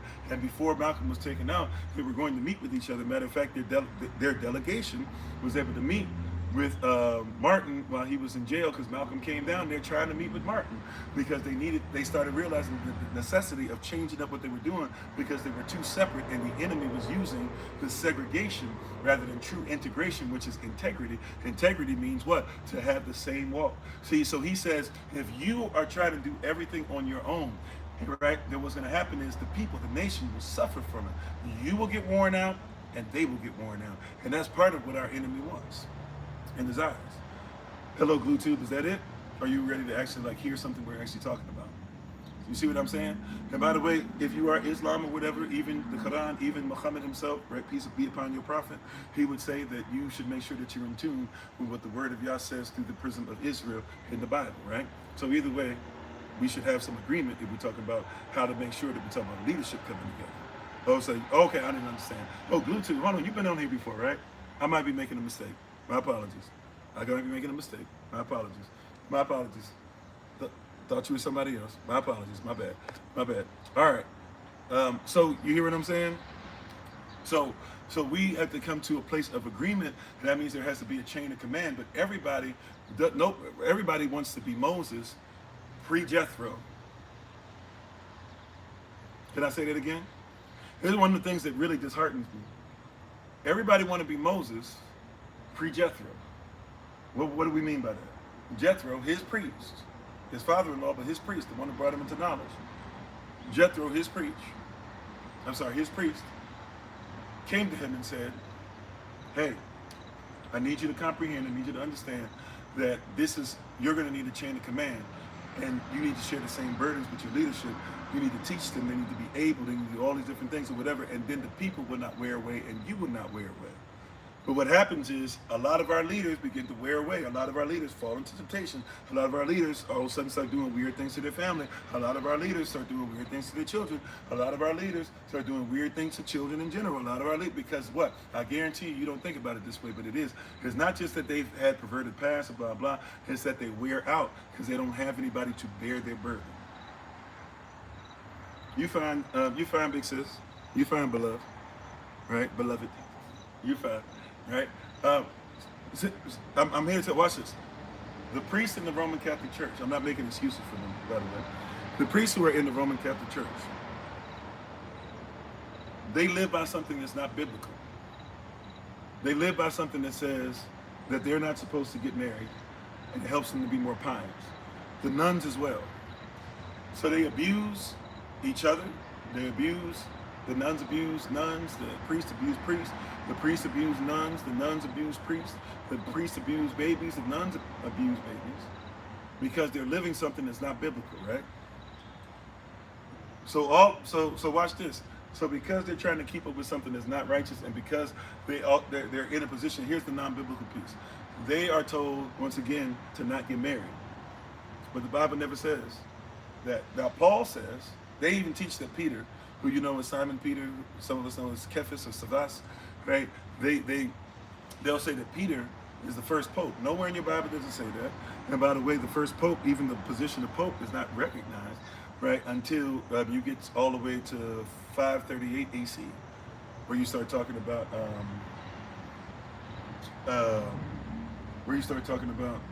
what's his face, Justinian, right? Till you get to Justinian and Theodora, and the splitting of Rome, and Eastern Rome and Western Rome, you don't even get the Bishop of Rome becoming essentially the first pope, right? So Peter, by the way, who was married, we know he's married in your Bible, it said that Christ came to Peter's mother-in-law's house to heal her, right? And that, right? So we know that he came there, which means Peter was married. But these persons are trying to live something that's not biblical. They're putting way more in this person. So this person trying to carry something that they're not called to carry. They're trying to carry something, and so they start putting it on others. Others are getting worn out when they're getting worn out. When the reality is, if you just said something as simple as, hey, you know these guys can be married, right? It wouldn't take away everything. But you see a lot of this stuff go away because, well, if you can be married, then you can have somebody to have sexual activity with. Probably make you a better leader. But you put them in a position like that, and not only do they wear away, but now what happens? Everybody else gets affected. And the next generation of priests, the next generation of nuns, the next generation of children, all dealing the same thing. And no matter who's put up there, no matter how many apologies and fake apologies they try to put up there, we still going through the same thing. How you doing, Monsalusa? Right? So, and all these different things that are going on, we have to recognize what's going on. So I say that because leaders, it says, we will wear away if we're trying to put stuff on us that we cannot bear. That's right, a wicked cycle, a perverted wicked cycle, an abominable wicked cycle, of an abominable perverted wicked cycle, right? Leaders, we have to be careful that we're not putting stuff on us that we cannot bear. Yah doesn't even put more on us than we can bear. So leaders, be careful. See, what happens is you got all these leaders, and instead of saying, we as leaders, how can we bear each other's burdens? By putting together a chain of command. I'm gonna just tell you something that don't make no sense. You can be mad at me all day, and then, by the way, it's affecting your FBA crowd, it's affecting your ADOS crowd, it's affecting your feminist crowd, it's affecting your womanist crowd, it's affecting your intersectionality crowd. I promise you, it's affecting all these crowds. All right, be safe on your way, twin. Thank you for being on. Thank you, Yakada. Be safe. So watch this. Hear me, blood. It's affecting all of them. You ready? Watch this. Every single one of them are not worried about being chain of command. When you are in the military, when you're in the army, guess what? No matter what armies ever existed, every single person in the army has rank. Not just only that they have a title, right? There can be 500 privates on a base, but there's a private that outranks another private. They know how they outrank each other when it's time to move. They know how to move together, right? If there's a PV2 that happens to be around the privates, that PV2 is over the privates. There could be 500 PV2s that show up to a certain place, but they know what their responsibilities are. We know how to move as one. But if there's a private first class that pops up, we understand how that works too. If there's a private first class that shows up, but then there's a specialist, I'm forgetting what E4 is for Army and a normal. What is corporal? Right? If a corporal shows up, we understand there can be a bunch of corporals, but the corporals know where they line up. The sergeants know where they line up. The staff sergeants know where they line up. The sergeant first classes know where they line up. The master sergeants know where they line up. The sergeant major knows where they line up. The sergeant major of the base knows where they line up. The chief warrant officer knows where they line up. The second lieutenant, the first lieutenant, the captain, they know where they line up. The major, they know where they line up. Right? The lieutenant general, I'm sorry, I said that wrong. What comes after major? Did I skip something? I know you get to colonel. What comes? Lieutenant colonel. Excuse me. Lieutenant colonel. The colonel. The brigadier general. We know where everything lines up, right? The brigadier general, the major general, the lieutenant general, the general. If it comes to where we have need of it, the general of the army, right? The person who's supposed to then sit on the chair above all of the persons who are in position in the military. Before we even start talking about headset, we already know, anywhere we go, we automatically know our rank. We know we've been trained. We know what we're supposed to do in certain situations. We don't have to have that conversation. But when you come into the kingdom, uh-oh, how you doing, Jose? See, now this is when, can we keep it about? When we come into the kingdom, we got a problem. Because if I show up and you show up, who's supposed to do what?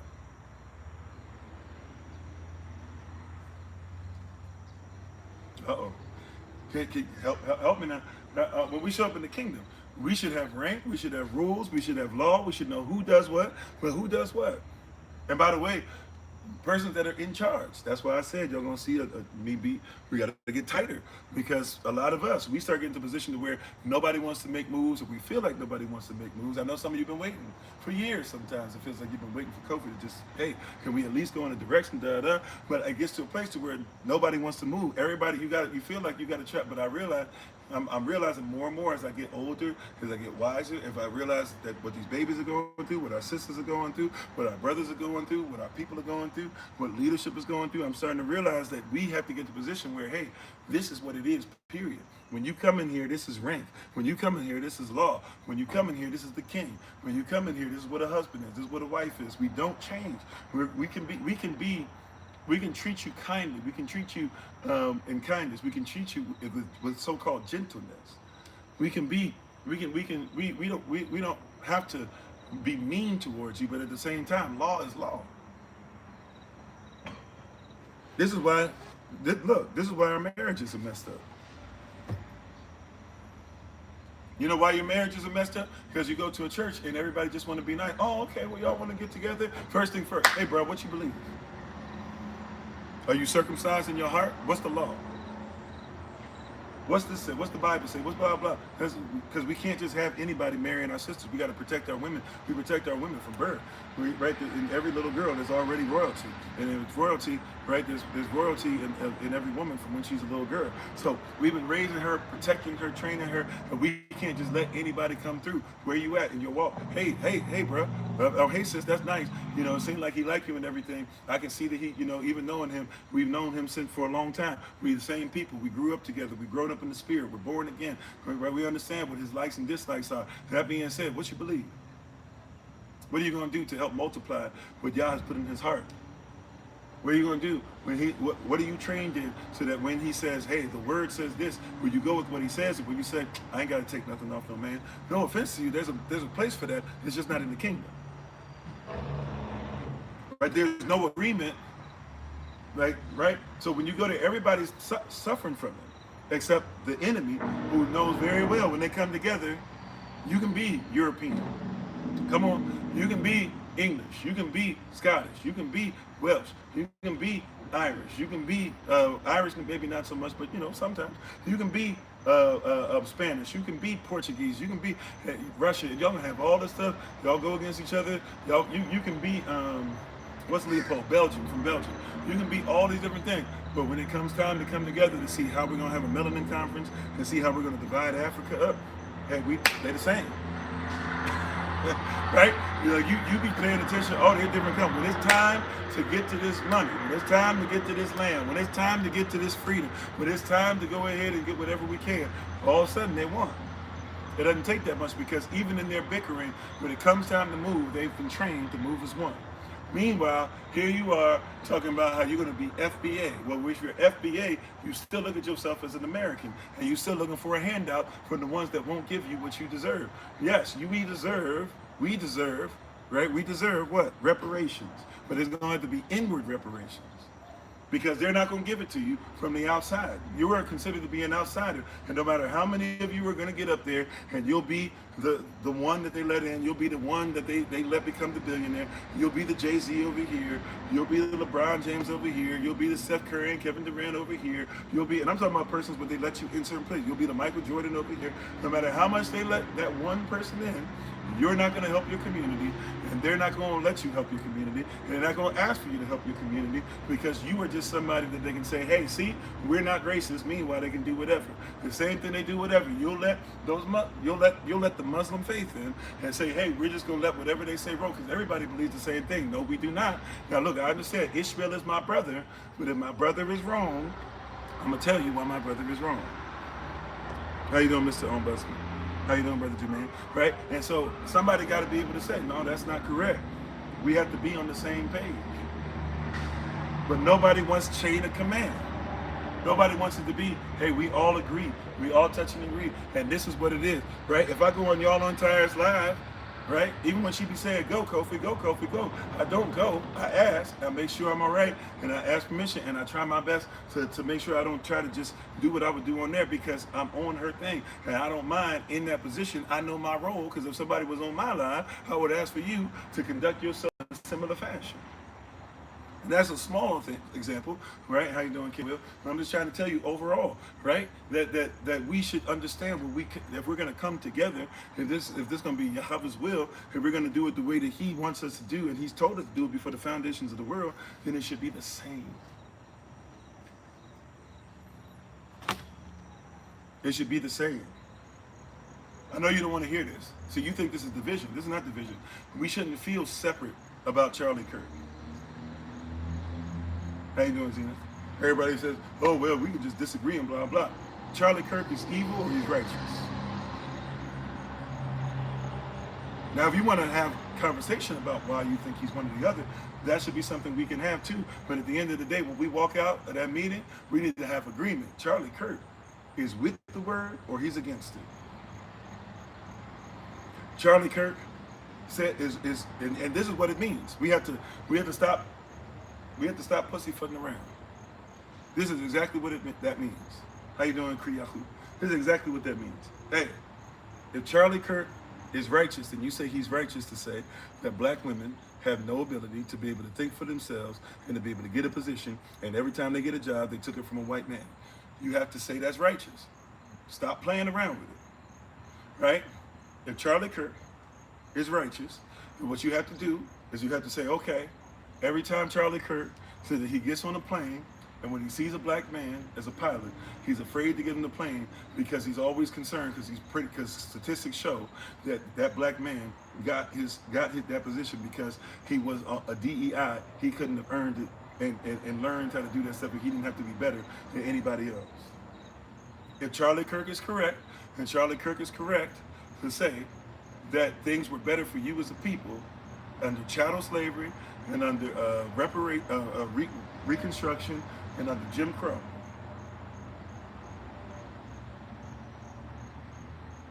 You see what I'm saying? If he is correct, if you say that's righteous, we have to agree. So if we say that's not righteous, then we have to agree. See, that's where this, and it should be kingdom. So let's go biblically based, right? Is a woman less able to get a job because she's not as smart as a man, right? Let alone because she's an Israelite woman, let alone because she's a black woman, let alone because she has Negroid features.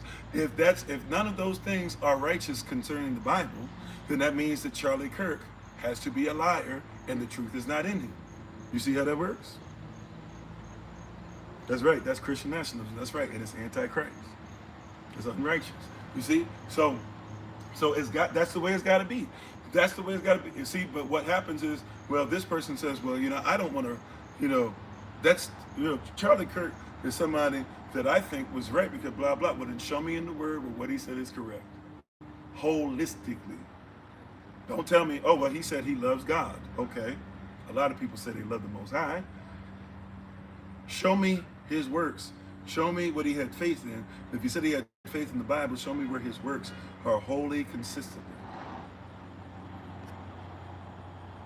That's the way it works. This is why also too, when somebody goes on the opposite end, man, I hate Esau. Cool. Who's Esau? All these white folk. Hold on. Show me in the Bible where it supports that Esau is white people. There are white people who can be Esau, but so are blacks. If you're going by what the Bible actually says, because Esau went into Kemet.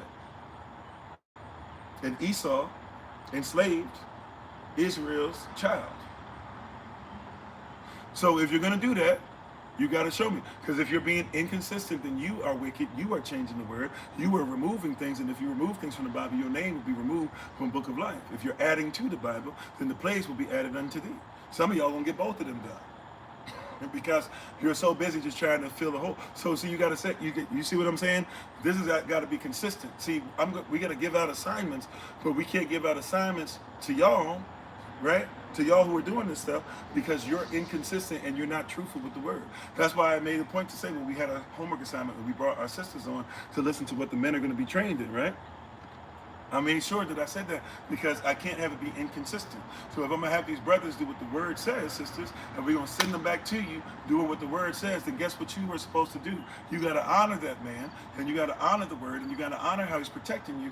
Because as we said before, if I don't have security clearance, no matter how much I want to secure something, if I'm not cleared to secure it, I can't secure it.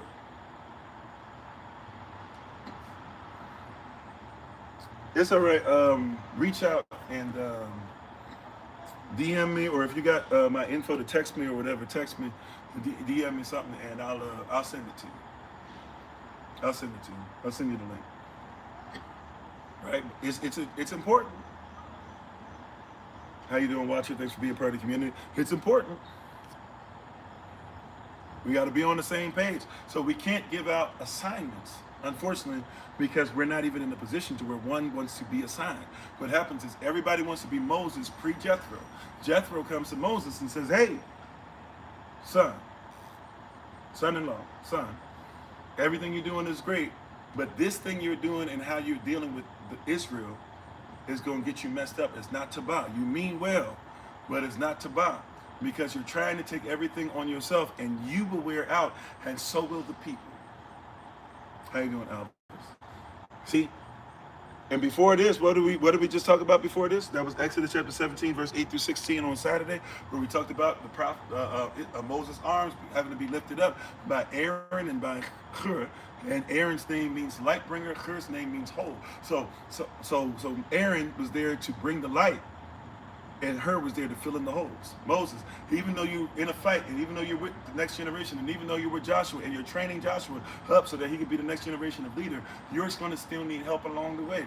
And then before that, Moses had to tell the children of Israel, hey, if you're murmuring against me, you're actually coming against the Most High Yah. If you chide me, then guess what you do? You come against Yah, right? However, it's important we have to understand that Moses, you're kind of encouraging that type of behavior if you don't even have a chain of command set up to where you can't even get to what everybody needs all the time. Leaders of your families, how you doing, Is? Right? Leaders of your families, you're kind of messing up. You're kind of getting into a place where it's difficult to deal with, because you're going to have issues because everybody has to blame you because you have it in a position where everybody is going towards you. Remember, Jethro says, send them towards Elohim. Have it set up where everything points towards him. Stop having any semblance of control. See, a lot of leaders haven't learned that lesson yet. Forgive me, it's going to move around just for a second. I'm going to get y'all back in order. But see, now the sun is coming out. And now that the sun is coming out, I don't want the devices to get burned up. Just give me a second. All praises. Right? But he says, now you got an issue, right? And many of us leaders have this issue to where we're not ready to do what Yah says concerning this, because he says, now you have a problem where everybody is looking at you, but you're not really pointing them towards Yah, right? You have what Yah has, but you are not pointing them towards Yah. Everything should be pointing towards the same thing. There should be agreement. We should have agreement on what we're going to do, how we're going to move. He says everything is pointing towards the same thing. It should be. But unfortunately, everybody's pointing towards you. You have no help, and then they look at you, and they're not looking at Yah. He says, so you need to set this thing up where you get help while simultaneously giving Yah glory and credit for everything. So that if they come, and they even, no matter who says what they said, you got to teach them what Yah says, so they'll move as Yah says, so nobody gets blamed, nobody gets upset, nobody gets frustrated. They're just going to go towards Yah. But once again, we have persons who want to be Moses pre-Jethro, which means a lot of persons just want to say, everything comes to me. Everything goes through me. Every decision gets made by me. Don't go to anybody else but me. Meanwhile, and so a lot of persons come from churches like that. They come from situations to where they believe that, right, come from organizations. How you doing, Nacha? Where they believe that that's what they're still supposed to do with their pastors. So here it is where we say, hey, you got minister so-and-so in your area. Hey, you got so-and-so that's with the women. You got so-and-so that's helping with the children. You got so-and-so, we're asking for you to make sure you give them their information so when we have this going on and that going on, you have so-and-so for this, you have so-and-so for that. And persons are going, no, I want to talk to Kofi. I want to talk to Kofi. And I'm flattered.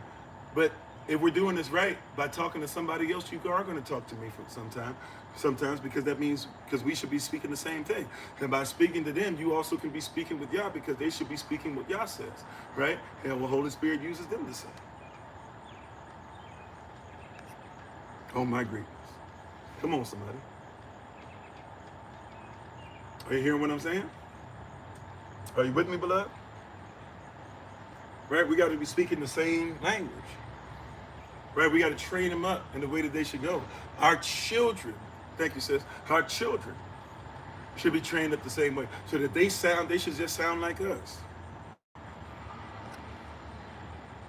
That's how you implant this into the next generation.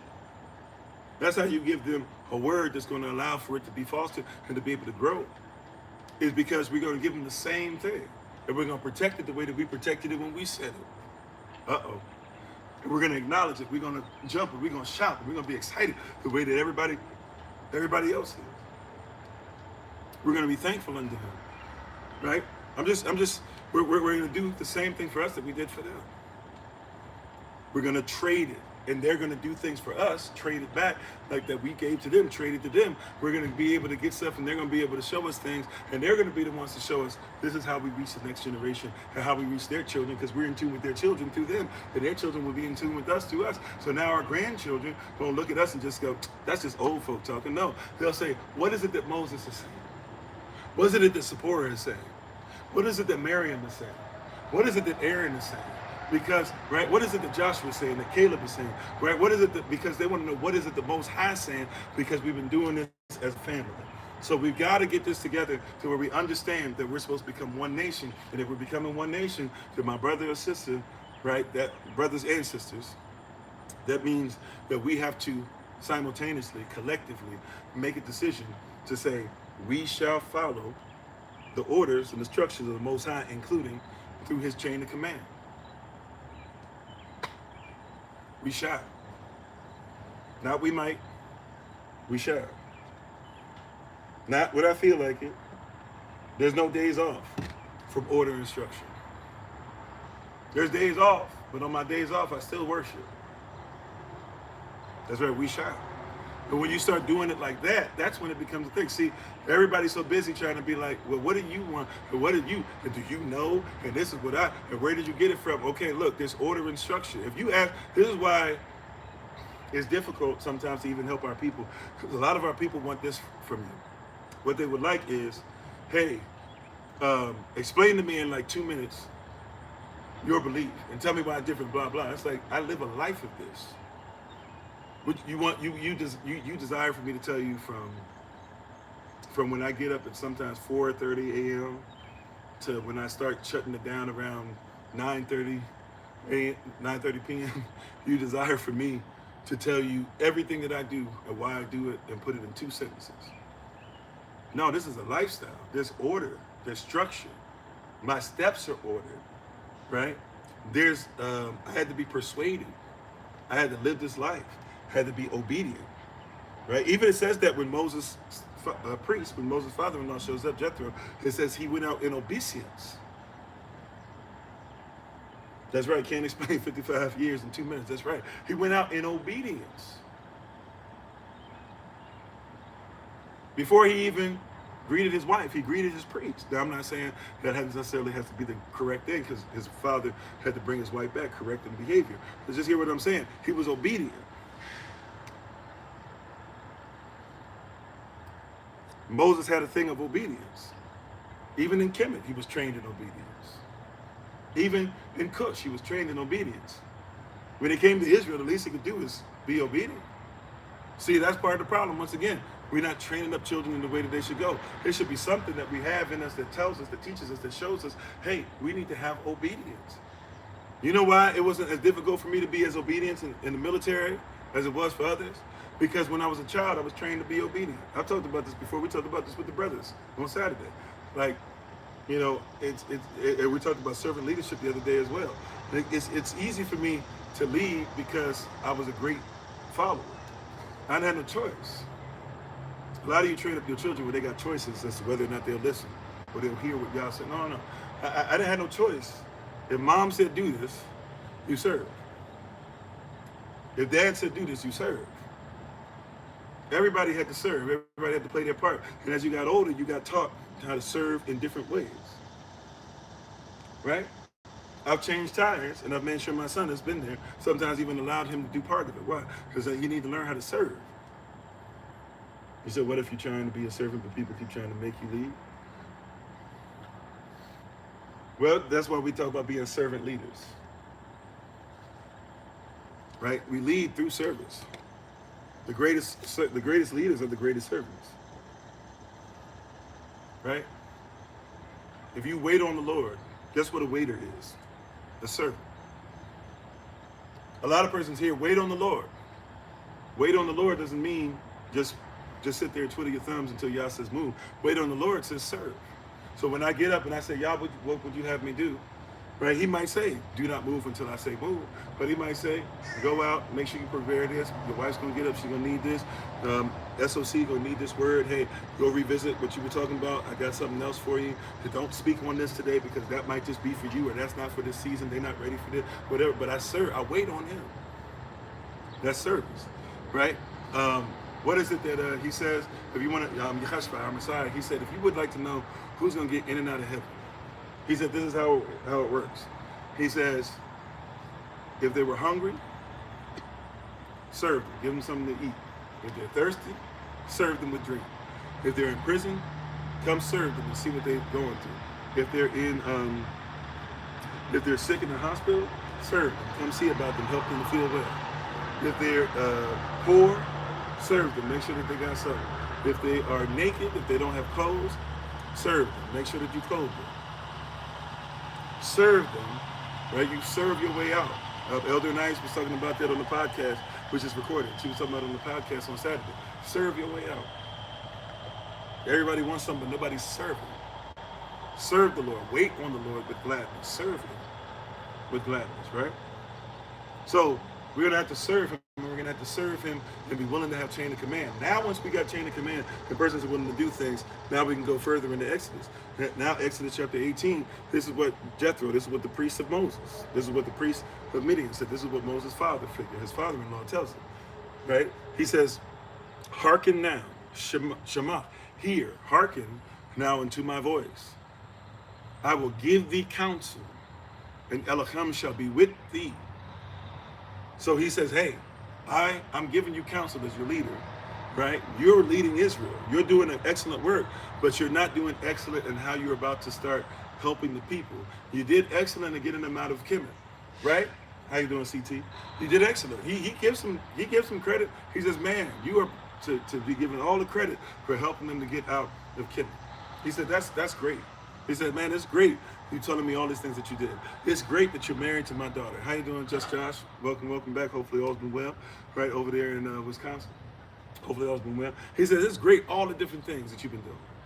It's great, Kofi, that SOC is doing what they're doing. It's great, Kofi, that you're taking care of your wife. It's great that you're able to, put together enough pennies to make sure that you can go ahead and do some nice things for you. It's great that you put together a community where we check on each other. It's great that you guys are doing blah, blah. But he said, the same thing. Hey, I need you to understand that you're trying to do too much. See, leaders, put yourself in this position. Stop thinking you are without sin. Put yourself in this position. Hey, it's great that you're doing this. It's great that you're doing that. But you're wearing away. Haven't you noticed that it's getting harder and harder, more difficult? Dad, haven't you noticed at the house that while you're doing all these things, it's getting harder and harder? Are you teaching the next generation? Do you have anything set up? Are you making sure that you have any help? Are you reaching out to other persons? We're supposed to share each other's burdens. Here you have all these burdens and nobody knows what you're going through, but you keep trying to figure it out. Mom, aren't you falling apart? Aren't you sitting there complaining? Aren't you saying you can't take another day? Aren't we seeing mothers, more and more mothers who are committing things to themselves, unfortunately, or even doing things to their own children, and not trying to figure out what in the world is going on? Because persons feel like they're by themselves and taking on too much. There's not a system set up. There's not a chain of command. If you have a chain of command, one of the greatest things about chain of command is not only does everybody check in with you, but you get to check in with others. You can be the commanding officer of the base. But if you need help, if you need gear, if you need permission for something, if you need whatever, you can go to your officer above you. You can be the officer in charge of your unit, but there's an officer that you can check in with, right? You can be the chief officer, you can be the chief, but there's a master chief you can check in with. You can be the chief warrant officer. Matter of fact, you can be somebody that outranks the chief warrant officer, but you might be able to go to the chief warrant and say, hey, how do I do this? Because he's got way more experience than you. You just getting in the military. You are 01, 02. Right? You can be a mother and have an elder mother be able to tell you what it's about. Or you can be a mother with your first child and ask somebody who's got 7, hey, what are you doing? How do you do this? How do you get 7 children to be on board? It's hard for me to get this one in order. What do you do? And she might tell you, oh yeah, when I had my first one, yeah, it was difficult. When I had the second one though, I had to start doing things different. Now if I had to go back, I would do it like this, but I thought, because I thought it was just one child and blah, blah, but I realized now, no, I should have been doing these things even when it was just one. You see what I'm saying? But you have order, you have structure, but we don't go to others, so we don't have chain of command. Titus chapter 2 says the elder wife, the elder women should be able to teach the younger women how to be wives. Why are all the younger women telling how all the elder women hate on them and not realizing that that's somewhere you can get help from? The elder women should also have help from younger women, so you can teach them how to be wives, but also you should be able to receive their help and sometimes receive some knowledge that they have. It's trade, tradition. You're trading back and forth. So why is it that the older women seem like they're hating on the younger women? Sometimes they're not hating, sometimes they're keeping it real. But yeah, we should be bridging the gap. We should be one nation. Chain of command helps. So he says to Moses, he says, hey, I'm going to just keep it a buck with you, son. You're doing a lot of great things, but in this particular thing, you're about to wear yourself out. He said, I'm giving you wise counsel. And he says, be thou for the people towards Elohim. He says, be for the nation, but always make sure that they're looking at Yah, not you. That thou mayest bring it the causes unto Elohim. See, the problem is, one of the things you're having that's making it difficult in your leadership journey is that you're trying your hardest to make sure that everybody, you have it set up where the buck stops here. And look, it sounds nice. And I get it.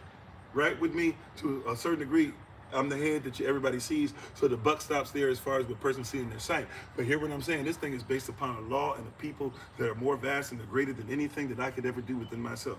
How you doing, Uzi Law? So if that's the case, then I'm going to make sure that they look at Yah, and they look at his law, and they're going to stop only thinking the buck stops with me, because if you think the buck stops with me, there are things that I cannot do. But if the buck stops with the Most High, then there's something that we have that we can keep getting from that's an eternal source.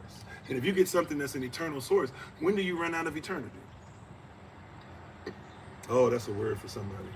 When do you run out of eternity? See, everybody, once again, it's integrity. Integrity, integral. You're segregated because there's no integrity. To be integrated is to be one. If we're all one and we're looking towards the same goal, the same leader, the same law, the same word, then we shouldn't have segregated ways of getting there. If we're all walking through the same wilderness together, see, that's the problem. We were separated. We're now all coming back together as one, but we're still having a segregated mentality. We're still having a sectionalized mentality. This sect or section does it like this. And this section has a leader that says, I want everybody to come and get it through me. This section says, I want everybody to get it through me. This section has, rather than, hey, what are all of us supposed to be doing as one nation? Yes, you're over this branch because Moses is supposed to put somebody over thousands, and you're over the lesser branches because he's supposed to put somebody over 100, and you're under a lesser branch because he's supposed to put somebody over 50, and you're under a lesser branch. Somebody's supposed to be over 10s, but we're all supposed to work together as one. How you doing, Brother Bradley? Don't miss it. We are all supposed to work together as. That's the problem. Because you have so many persons who are trying to say the buck stops with me, forgetting that all of us are responsible for making sure that we get to the one. That's why you got to be born again. You have to go into the matrix of Israel, the matrix of the holy woman, the matrix of the holy wife of Yah. You got to go through a gestational period again, where you recognize what it is to be reformed, to be recalibrated, to only get your eating and stuff from one place. And then you got to drink from that sincere milk, because whoever your mama is, no matter who the seed came from, the father, the word came from, right? That word, when it becomes flesh and dwells amongst you, is coming out of the womb of who he's married to. It comes manifested through there. So you got to eat, you got to suck, you got to, forgive me for saying you got to suck. What's the word I'm looking for? You have to feed, you have to, I don't know, you have to suck. I don't know. Be given suck of the wife of the Most High. And we're not one. So there's persons who are being born, but you're getting formula. You're getting something formulated. Right? There's something that's born again. There's somebody who's born again. Thank you, y'all, in time. There's somebody who's born again, right? But you're not getting the sincere milk. Suckle. That's what I'm looking for. Thank you. Right? You see what I'm saying? You're getting something from all the different persons who are feeding you, all the stuff that's formulaic, but it doesn't come from where you were born again, or where you went through the gestational period and where you came out of. So that milk is not designed for you. The milk that's designed for you comes out of the womb, the garden, the woman, the culture that you were attached to. Mm-hmm. Your nature is your mother. The universe is your father, but the nature is your mother. Y'all missed it. That's why you try to say Mother Earth. Natural affection is what your father's supposed to give to your mother. Your mother gives you natural affection because she receives it. Israel, we're supposed to receive natural affection from Yah, and we're supposed to give it to those who, a lot of them, have never had affection, let alone natural affection. Uh-oh. How you doing, Sister Adriana? Uh-oh. What is natural affection for the Negro, for the Israelite, for the so-called black man? Not what has somebody told you. What is natural? What is your nature? What is your natural language? What is your natural disposition? What's your natural predisposition? What's your natural position as far as how you treat your woman? Brothers, we learning how to protect our women. What's our natural disposition in protecting our women?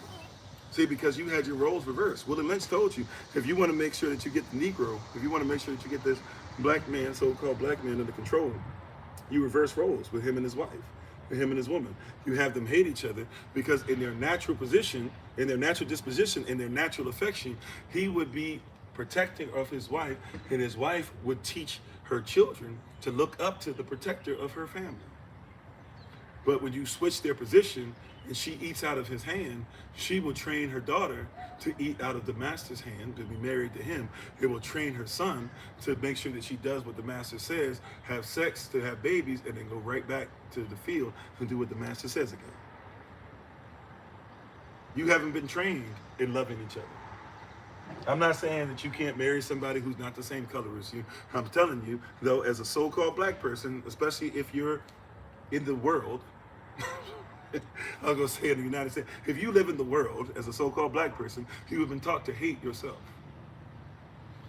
And it takes effort and energy to love yourself again. By the way, if you're just a human being, you have been taught to hate yourself.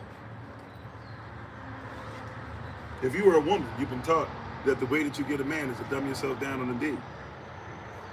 If you're a woman, you've been taught in order to get a job, you got to be more manly because men hate you. So you got to learn how to hate a part of yourself. And if you learn how to hate a part of yourself, you'll learn how to think like a man. I'm trying to tell you, this world is wicked. How you doing, Menace? Right? So we have to come to a place where we separate from that, say this is what we do, and then that means we got to teach others how to do it so we're not getting worn out. See, you're getting worn out because you're the only one on your street corner saying, come out of her. But if you train, right, and then you'll have 2 or 3 persons come by, but you let them 100% just come off of you and take from you and take from you and take from you and don't give anything back. Don't teach them how to lead at all. Don't teach them how to have persons under them. So what happens is you feel the pressure. Maybe it builds from 3 to 10, but you'll lose about 5 of them because you can't keep up with it because you got to get a message together. You got to get your family together. You got to make sure you get them together. Then all the questions have to be answered by you. You have to lead every Bible study. You got to lead everything is on you. So when everything's on you, when you wear out, raising my hand, when you wear out and you can't get up because it's too much, everybody's worn out. Because who's going to take the lead? Who even has been trained to help and take the lead? Now, sometimes it's effort. Sometimes you got to have somebody willing to go out there and hold your arms up. Somebody got to fill in them holes. Somebody got to be the light breaker, right? That being said, though, a lot of times we're trying to do everything on our own. We have to set it up to where there's something that's set up, because now here you are, you've been doing everything on your own and you're worn out. Now have you anybody ever been raised? I know a lot of us have. If it's not exactly, you've been raised in something similar. Anybody ever been raised where you go down the street and there's like 55 churches on one street, but all of them are falling apart? How you doing, yada yada, right? You ever notice that? You'll go down the street and you'll be like, dang, it's like 75 churches on the street, but all of them, nothing. All of them having issues with their electric bill. All of them, all of them having issues with just getting people to show up. All of them are having service, and all of them are online the same Sunday, and all of them are saying, "Hey, you know what? We don't need to have 500 people show up, but if you had 50 churches and 50 assemblies, and y'all all just said, hey, we got all this land and stuff together anyways. Let's say, let's figure out, let's pray about it. Let's see, let's ask, let's even, you know, you shouldn't vote, but let's even, I don't know. I don't know. I don't want to give anybody anything that's bad, so I'm not gonna say that. I'm not gonna say draw straws or something. But I'm just saying, let's pray about it. Let's seek y'all. Let's ask y'all. Let's have faith. Like, let's put a staff with some staffs in there and see if somebody's staff grows some fruit on it or something. Let's just do something to figure out. Let's pray. Let's seek y'all on it. Let's do it alone. Let's start having enough of this on a regular basis where we all come together, where we can clearly see, okay, you're great at this, you're great at this, you're great at this, this church should lead in this church should lead in this church should go in the community, this church should be the one that's online, this church, blah, blah, all of us can speak this much, you know, all of us can speak equally, but this is the person that we check in with was speaking, like at least something where there's some kind of chain of command, but everybody needs what's called autonomy, and autonomy is dangerous because autonomy is a buzzword. Now, autonomy is an actual word that exists. But unfortunately, autonomy has become nothing more than a buzzword or code to basically say why it is that I'm going to run the church without anybody to tell me what to do, and also that means I'm going to run the church without anybody to help me. So everything that your church does is just you and you only. If you're not there to do it, then your church going to fall apart. But it's a way of you being able to say I'm the leader, and everybody got to follow whatever I say. Real talk, real spill. Right? We tell the truth, let's shame the devil. We got all these code words and buzzwords for it, and they don't even mean what they mean. If you somebody tells you that their church is autonomous, that's just code for I get to lead and do whatever I feel like doing, and everybody got to do whatever I say and shut up. But when you do that, then literally you got the situation now where you going on down the street, you got 50 churches on one street, ain't nobody got no more than like 15 to 20 members, and nobody, your neighborhood's not changing. The liquor stores still get more members than you every Sunday. Matter of fact, if the liquor store, some of you live in places like this, if the liquor store didn't have to close on Sunday, right? If the liquor store didn't have to close on Sunday, some of y'all would be in trouble.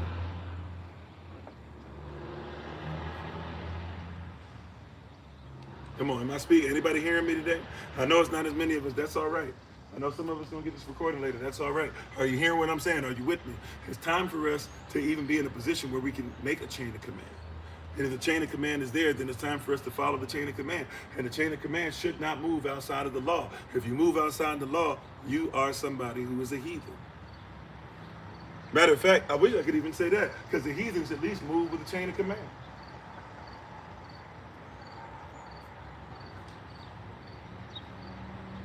Even in covenant, they know who the head witch is. Even in the government, even if they hate the president publicly, they still got to listen to the president publicly. Even if you hate everything about America, you anti-America, guess what? You still pay your taxes. Like you'll do the stuff for the world that you won't do for yourselves. All right. So watch this. If we're going to set this up, this is what Moses is told. He said it's in Exodus 18:20. We already read through the whole thing, so I'm not going to go through stuff that we read the whole thing through. Feel free. As I said earlier today, feel free to go ahead, go line upon line, precept upon precept. We're not going to hit every single thing in there, right? But there's some things that we've been called to focus in for today. We just got a little bit more time left. So I got a little bit of time with a lot of bit of information. Let's go. So we're going to put this together correctly. It says, we should teach them, leaders, we're supposed to, Kofi, pastors, leaders, you're supposed to teach them the ordinances and laws. Time out. So Moses has a priest. The priest is his father-in-law, Yetada, or Jethro. Moses' father-in-law says, if you're going to teach them, he says, you as the leader of Israel, you're about to wear yourself out, wear Israel out. He says, this is what you teach them. So if you're a leader, this is what it says you're supposed to do. This, if you're going to be somebody who leads an SOC, somebody who leads your own organization or what Yah has called you to be over, whatever church, organization, whatever you say that you're over, question, why is it that you don't lead the way that Moses does? Why don't you lead the way that Yehoshua does? Why don't you lead the way that Paul does? Why don't you lead the way that David does? How did they lead? Jethro says, when we set this up, this is from the infancy of Israel, if you will, as far as at least us in our infancy outside of Kemetic rule. He says, teach them the ordinances and laws. So question, now I'm not trying to be hurtful to nobody. I swear I'm not. I'm just trying to tell you the truth. Shame the devil, right, by telling the truth. And if you're ashamed, then figure out why you're ashamed, right? Hope maketh us not ashamed. And if we know the word and we bring it before Elohim, we should be workmen that need not be ashamed. Okay?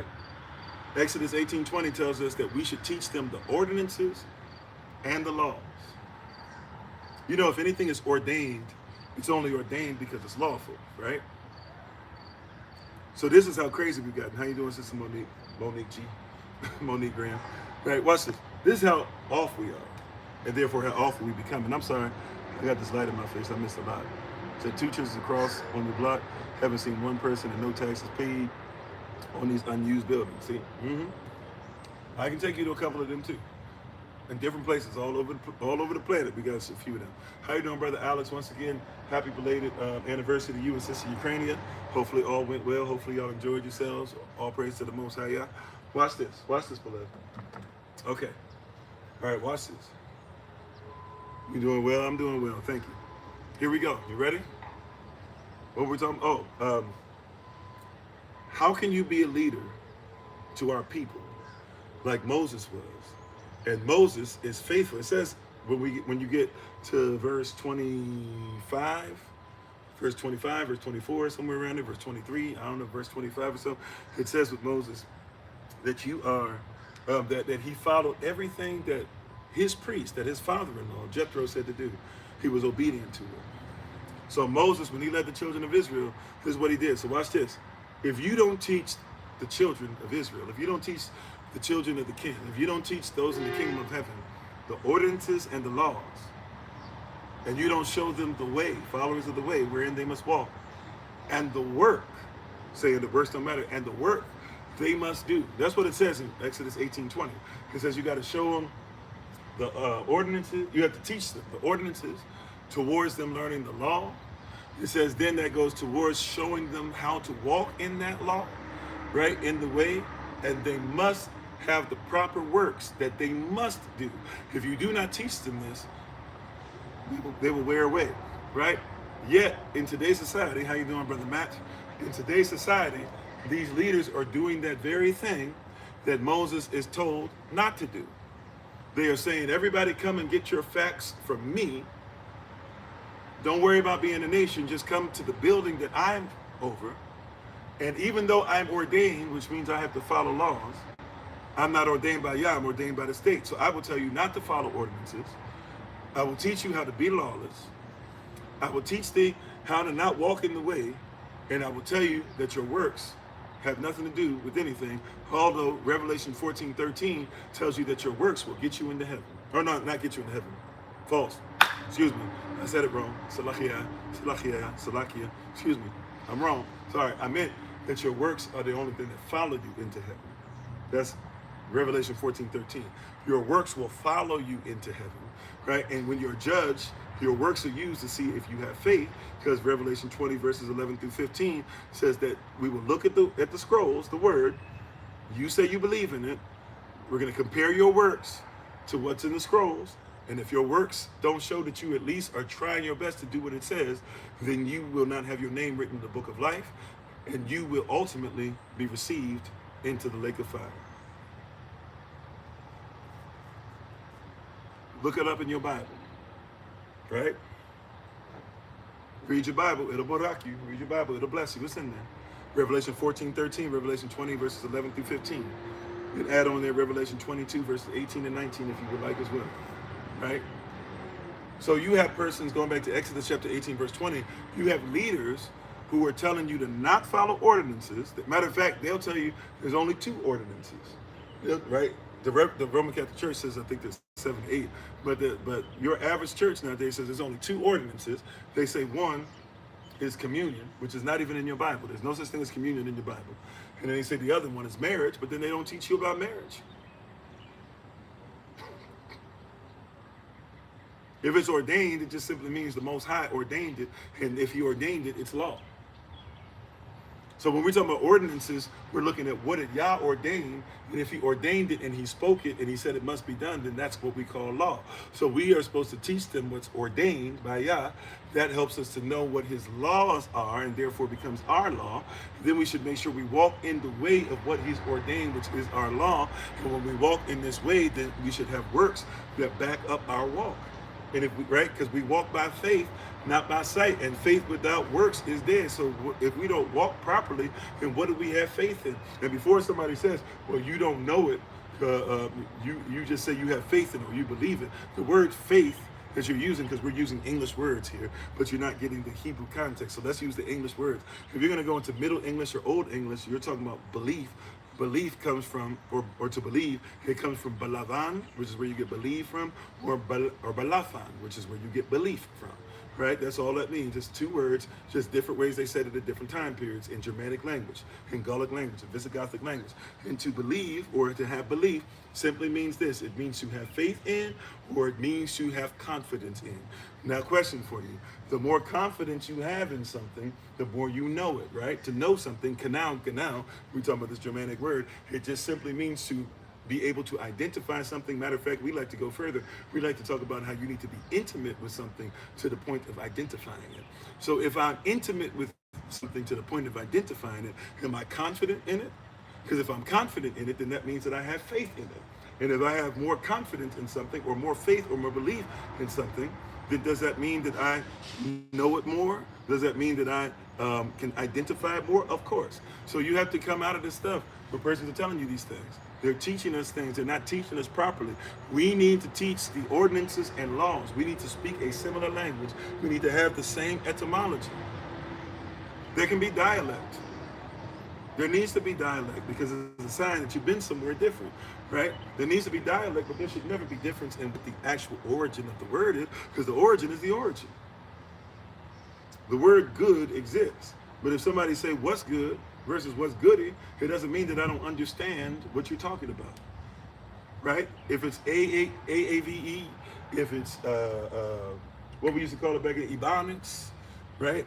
If we're talking about colloquialisms, whatever the case might be, right? If we're just talking about different ways that the verb can be used, if we're talking about interchangeable words, right? If we're using things that obviously everybody knows is an idiom or whatever the case might be, it does not mean that I do not comprehend the origin. But some of you don't. How you doing, Sister Jessica? Since many of us do not comprehend the origin, that's where we have our issue. We have become a very unoriginal people. This is why so many things can get in. You know, the less origin you have, the more stuff gets in. See, we gotta give out assignments, but I can't give out assignments. We can't accept assignments if we're not all on the same page. Because if you're assigned something, what does that word assigned have in it? It has a word in there called sign. Sigd. It's actually sigd, but we call it sign today, right? But we know how to pronounce it because a lot of times we'll say signified. We know what signified means, significant. That's a sign. The significant means it's signed off on, it's authorized, it's ordained. So we can't be assigned if it's not ordained. And if it's ordained, then it means it's law. You can't take on an assignment and it not be lawful. Because if you're in the kingdom, whatever you are assigned, it might as well come from the king. If it doesn't come from the king, or the king would not approve it, we should not assign it. Are you with me? That's why there's got to be agreement. There's no origin. What is the origin of your people even? What is the origin? When you say the word good, do you know what the origin of it is? Because we should just treat it as origin. That's why we don't say good, because we know good and God are Germanic words that literally mean you can worship whatever you want. So when somebody says they worship God, you're right. That's why that spirit exists in your church, where you'll have 15 people on the same pew, and all of them say they worship God, and they all mean something different. Because nobody's into the origin of the word. This is why your Bible never says in its origin before somebody changed the language. This is why, which the Bible says we're not supposed to allow. So this is why your Bible never said you worship God. It said you worship Elohim or Elohim. Because that's significant, because that's peculiar, that's specific. Yes, there were people that believed in Elohim and used other words like Baal or Baal because they didn't have another word to say Lord for. But Lord for us was always Elohim. That's why you have to be careful. If you talk to the Christian, if you talk to the Christian, Elohim can mean different things. If you talk to the person who's a Mormon, the Mormon, when they say Elohim, Elohim is one of many gods. And many of you believe that that's what it means and come through that not realizing that's a Mormon teaching from a person that was racist and said that you have to be white and delightsome in order to get into heaven. Why would we even entertain that if you believe that all humanity is there and you say you don't see color? So why would you follow any kind of Christianity that says you must be white and delightsome? You don't even know where that comes from. But that's God to you if you don't have somebody tell you the origin. So if we're going to have a chain of command, if we're going to speak the same thing, we got to speak the same thing the same way every time, all the time. All right, you ready? So verse 21. Verse 21 now. Exodus 18:21. He says, moreover, the priest of Moses' father-in-law, the one that he's obedient to, he says, moreover, more important than what we just talked about, he says, thou shalt provide out of all the people able men. Right? Now we can have women that lead as well. I'm just going by what our word is telling us here. And obviously this is not just dealing with stuff, but dealing with wilderness issues, it's dealing with fighting, it's dealing with a lot of stuff. But obviously we know that we have no problem here at SOC with women being in leadership positions, right? We still believe that men are men and women are women, and there are certain things that we should make sure that we are willing to be obedient in that regard, especially if that person is married. That being said, we're not saying that women can't lead. We already talked about that. I'm not going to talk about the hearing. If that's an issue for you, hey, you might want to kick rocks at least for today. All right? But watch this. In verse 21, it says, moreover, more important than what we just talked about. More important than what? Than even making sure we teach them ordinances and laws, and shall make sure that we show them the way that they walk in and the work that they must do. He says, more important than that, Moses, leaders, this is what you need to do. This is what leaders should do. If leaders are not functioning in this, they're not leading. You ready? He says, moreover, thou shalt provide out of all the people able men. So first things first. And we're not here to be ableist. We have persons that are, we would call them disabled nowadays. We have persons that are disabled, multiple persons disabled on staff. We're not talking about the ablest per se, but they need to be able to do what they're called to do. They need to be able men or women. First of all, you should be able to know the word, right? If I be the leader, if I be the pappy, so to speak, the spiritual father, the pastor, the teacher, the more, the rabbi, rabboni, rabbanai, etc., right? And how you doing, immortal? If I be the leader of this group, then what's supposed to happen is that I should teach persons the culture and the ways of our culture and our community and their origin. And if somebody speaks, even when I'm not there, it should sound to you as if I'm there, not because they need to be a copy of me. We're not trying to get carbon copies of Kofi. One Kofi's enough. I get irritated with Kofi sometimes. One Kofi's enough. He's a strong drink, right? That being said, though, we should have a lot of similarities in how we speak because we're representing the same kingdom. So how we feel about men should be something that you hear come out of everybody's mouth. How we feel about women should be something that comes out of everybody's mouth. And if somebody says something that's against what we say, not because we've even made the statement, but it's something that goes back through our ancestry, back to the Most High, who made us and made our ancestry and still walks with us today, then yes, then we're going to make sure if somebody comes against what Yah has said and what we always did. See, this is why you got to be careful. Somebody come and say, they'll try to use the Bible and they'll say, yeah, the Bible wants us to make sure that we're preparing women. Women, I don't know why y'all worried about this and that or whatever. The Bible wants y'all to bow down to us because it's going to be 7 to 1. It's going to be 7 women to 1 man. That's if we're cursed. Anybody here who's in the truth understands that that's a curse. If we're in a cursed position, then we probably will have 7 women because there won't be any women left and there won't be any men left. That's if the enemy has his way. But if we separate from the world and come together and make sure that we put a united front, then there should be 1 wife for 1 husband and 1 husband for 1 wife. That's addressed in the word. So if somebody comes against that, we come against that because we speak the same.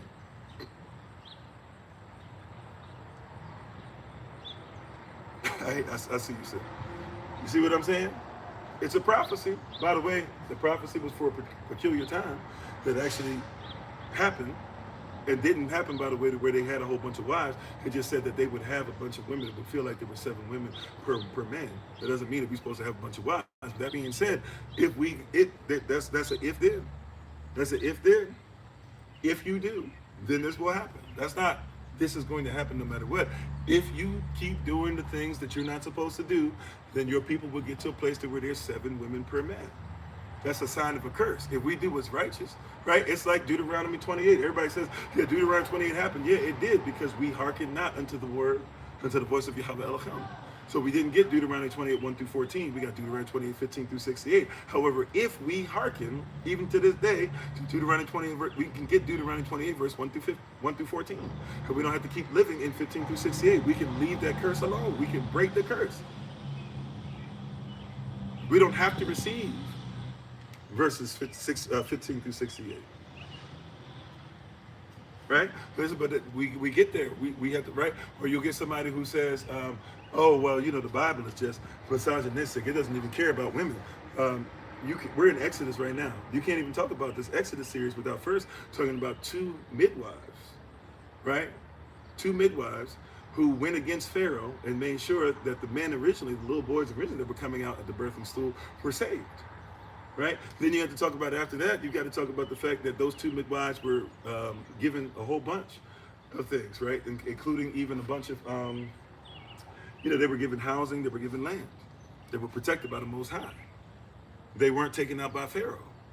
Then, even later on, when Moses is born and the little boys are being taken out this time, because now they're not using Israelite women, that they try to use Israelite women. The Israelite women wouldn't go for it, so our sisters protected our young boys. So then they try to go to the Kemetic women, and the Kemetic midwives are making sure they're taking these firstborn boys out. And when this is happening,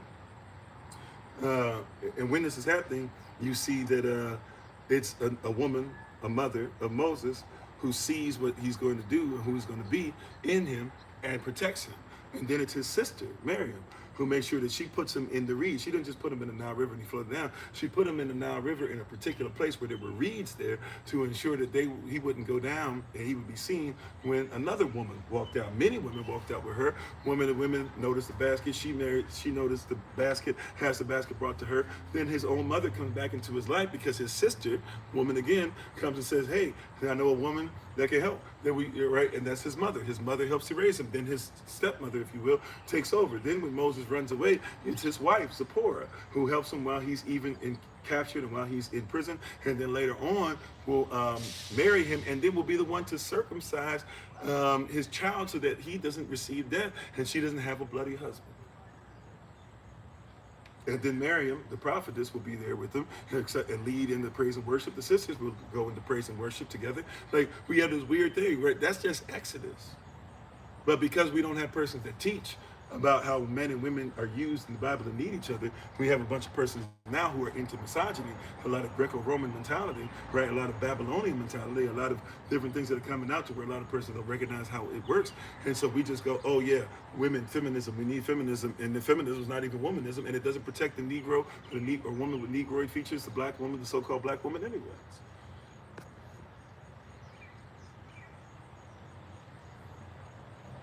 Right? So that's why we got to start preaching the truth and then train up the leadership. The person's going to be put in positions of leadership so that they preach the truth as well. And we have to give them an environment. We talk about that all the time. A safe place. They have to have an environment that not only feels safe to give that word, but rewards that word. They have to be able. So Moses is told, leaders are told, make sure, first of all, you provide out of all the people. Look through all the people, look through all the nation, but people that are able.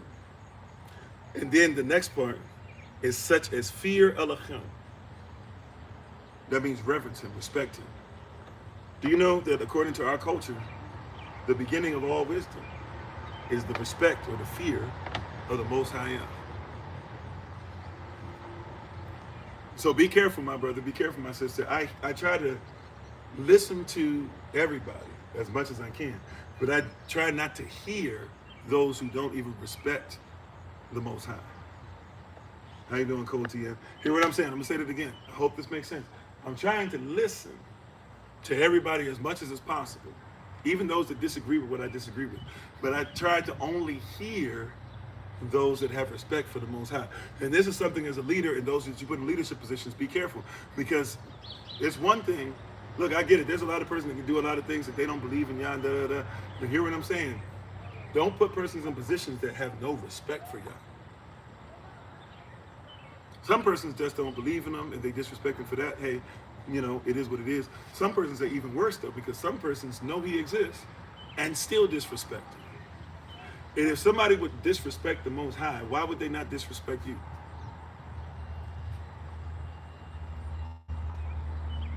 That's a word for somebody. That's not even a difficult word. That's not even an in-depth word. That's just that's a surface level truth. If somebody, right, this is why James chapter 1 verse 8 is powerful. But you only like to talk about verse 8, right? Forgetting that verses 5 through 8. But verse 8, where we go, yeah, a double-minded man or a double-minded woman is unstable in all their ways. But if you look at the context of it, it's saying that many persons disrespect the Most High by coming to Him in prayer, but living a double life. And Yah can see it, and they know He can see it, but then they'll come before Him and be asking for stuff while they go against Him publicly. But if you do that to Him in prayer, and you live like that all the time, then understand that that's a dangerous person to be around, because if they're double-minded when they come before the Most High, they'll be double-minded when you deal with them as well.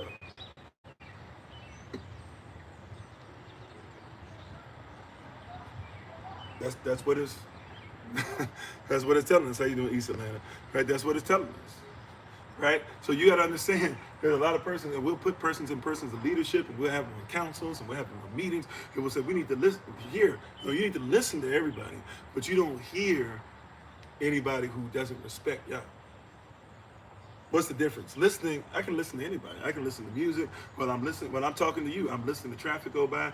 But when it comes to hearing, I pay extreme attention. I shema when it comes to, oh yeah, this is the word, and I know the word enough, and I know the spirit of Yah enough, and I have the spirit of Yah enough, and I live in it enough to where when somebody speaks and I have that same spirit, or we can have dialogue that we cannot have with others. It also helps me in my explanation, because somebody who has Yah's spirit, I can speak to them a lot different than somebody who doesn't respect Yah. Because if somebody doesn't respect Yah, well, that's one of the reasons why Yehoshua uses parables.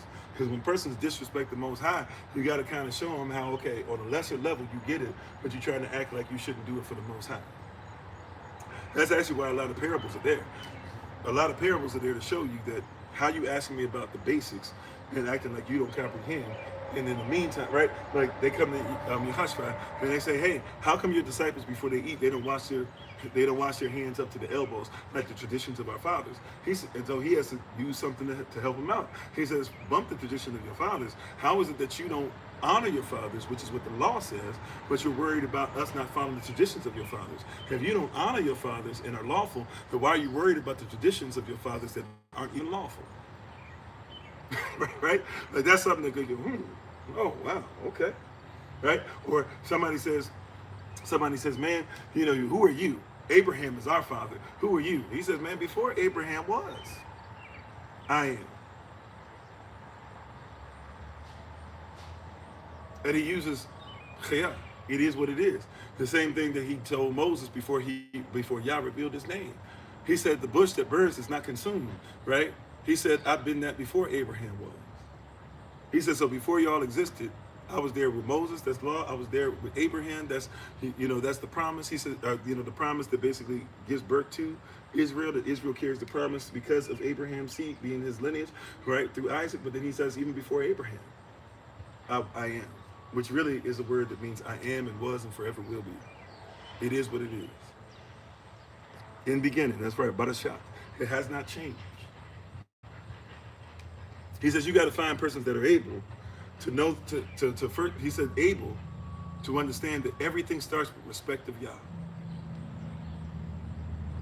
This is why you're only going to get so far in business with persons that don't respect Yah. You know how crazy, that sounds crazy to some. Do you know that persons that got Fortune 500 companies, even they tithe?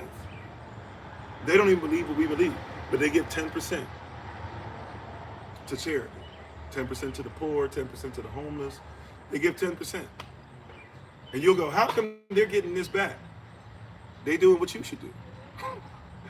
Real talk, real spill. They do what you should do. How you doing, who that? They're doing what you should do. How come the Jewish person, they're getting this and they're getting money? Look, they might be saying they are you and they're not. But they give to their own. They set aside money for their own. And they build houses that they shall live in. Before they build the houses that you live in, they build the houses that they live in. That's what you're told to do in Jeremiah 29. Before you get to verse 11, first things first. Are you building houses that you live in? Are you raising children to marry into your own children? Are you believing what you're supposed to believe? Are you making sure that your daughters are protected? Are you making sure that your husbands are respected? These are basic things. You talk about Jeremiah 29:11, and you're not even ready to make sure you do the basics. I can't believe that everybody doing this and that, everybody gets celebrated. Every time I turn on television, every time I go online. Okay, question. When you go online, do you make sure first things first before you just start scrolling? Do you make sure that here's a simple thing for you. You ready? Because you can control your algorithm. I know you don't think so, but the algorithm, as much as you don't think it is, they change it up, they use it to do things for sure. But look, for real, if we really wanted to, as a nation, we could literally go online and say, what are the things that we're gonna type in together every day?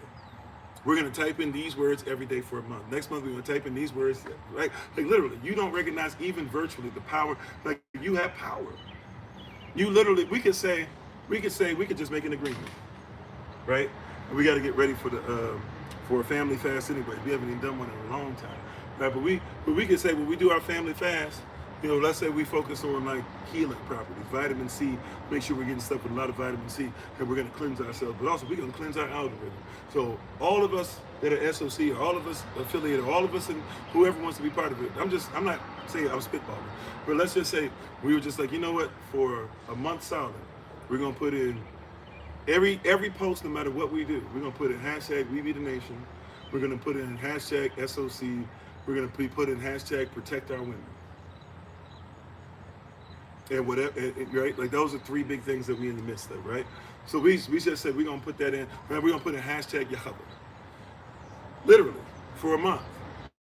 You don't think that you would change the algorithm, even if it doesn't change the algorithm as a whole? I'm telling you right now, if you just had 50 persons that did that, 100 persons, 200, 1,000 persons that did that, everything that we did had to be about that. The algorithm would literally look for our stuff.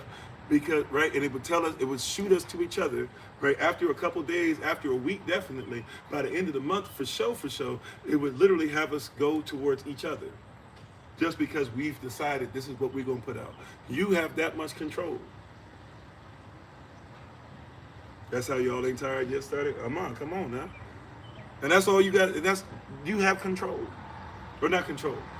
Y'all's in control, and we should be the cup that he uses to pour out his word. We could literally say, Yah, move us, pour. We could start praying right now. So if that be his word, I'm just spitballing, I'm saying whatever he uses. But we could literally do that. But guess what we will not do? We can't wait to put up hashtag America with 3 Ks. And while that's great and everything, and I get it, what does that change you? Did Donald Trump start acting better? Did they not sell TikTok? Did the persons that are over TikTok now start treating your stuff better because you kept them putting 3 Ks? That's not even our culture. That's not what we said. That's not what y'all directed us to say. We just can't. We just follow. So, Sister J, when are we going to leave? Once again, I'm not here to say racism is not real. You got to say that at least once. A live session. That's not what I'm talking about. I'm talking about what did y'all tell us to do? What did y'all tell us to do? Did we pray about it? Did we come to the meetings and say, what are we going to do together? Did we see what persons are doing? That's, even if it's going to be an Israelite movement, fine. What is Israel saying? How do we get Israel to be able to lift each other up? How you doing, Roots, man? I see you, right? That should be our mindset. That should be our heart's cry. That should be our desire. That should be our walk. That should be, because that's Yah's will. That's his way. That's his command. Exodus chapter 18, verse 21. Moreover, thou shalt provide out of all the people able men, such as reverence Elohim, and watch this, the next one, men of truth. Brother, I've been looking for, something to call ourselves. People be like men of valor, men of this, men of that. I think we're going to call ourselves men of truth. I'll submit that to you guys first Saturday of next month. Let's see how that works. I like that, though. Men of truth. That's somewhere, around August or September 5th, right? When we have our next meeting. Oh, man. I might have to move 4 hours of power. We got too much stuff going on that Saturday. We might have to move 4 hours of power to like one of my like Tuesday or something. We might have to move 4 hours of power to like that Tuesday. Might have to move that to September 8th. I'm gonna look into that. We got way too much on this. The Holy Spirit just showed me it's too much. Men's meeting, we still got all the stuff that we got to do. Then we try to do 4 hours of power in there as well. And we supposed to do like something special. I think we might even have a watch party on it. It just might be too much. Right? Pray for us. I'll try to send out information. We're gonna have to move that. I think if memory serves correct, September 5th is a Saturday, so then that means September 8th should be a Tuesday. So I think we might move the 4 hours of power to September 8th. So if you can set aside that Tuesday for us, we greatly appreciate you. A lot of stuff going on September the 5th, right? I can see it coming. Thank you, Holy Spirit, for the vision. It's a lot. All right, all praises. But y'all see what I'm saying? Men of truth. Men of truth. So he says, find men that are able, then find men that respect Yah, and then thirdly, you know what? I'm not even sure. My wife is a herbalist, so she'd be able to tell you.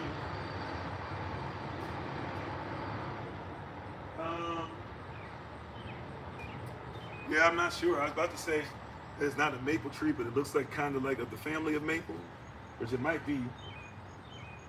It's not a birch, even though it's got some birch type stuff going on underneath. Yeah, I don't know what type of tree that is. You could be right. And how you doing? Is it around the UK Jew from Ben? Okay, I see you. Thanks for being part of the community. Welcome, welcome, welcome. You see that? But real talk. Real talk.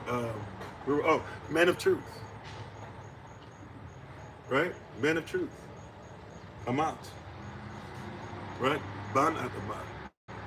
Right? The children of truth, or Ban at Amat, son of truth. You know, but men of truth. We have to become once again, who shall believe our report? How does anybody believe your report if you don't tell the truth?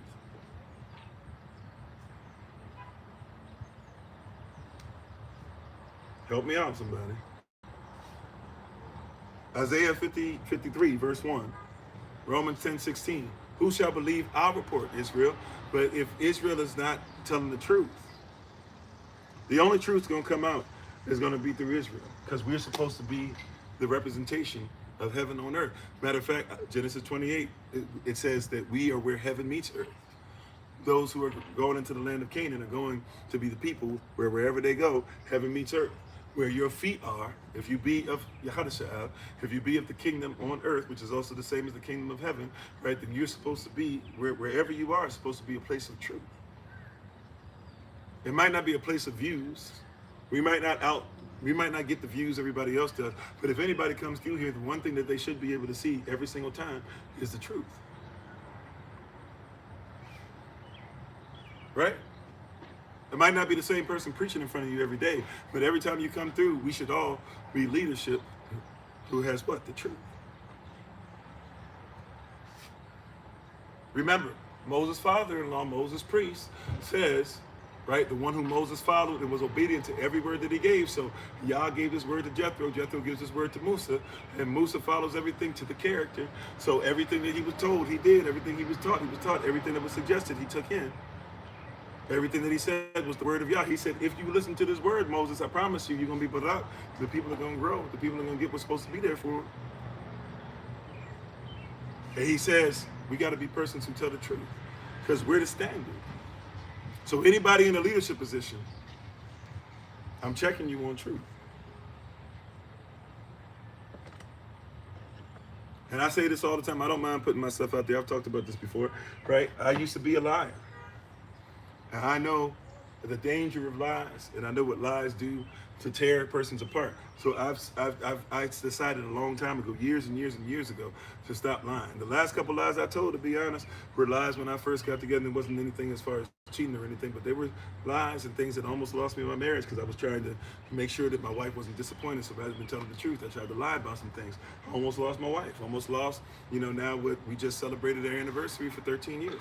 Almost lost an opportunity to have the greatest thing that ever happened to me because I couldn't tell the truth. First things first, right? Before we start talking about men of valor, before we start talking about men of strength, before we start talking about men who speak in tongues, before we start talking about men who teach Bible study, first things first, you can teach Bible study, but if you don't have truth, then you're teaching lies.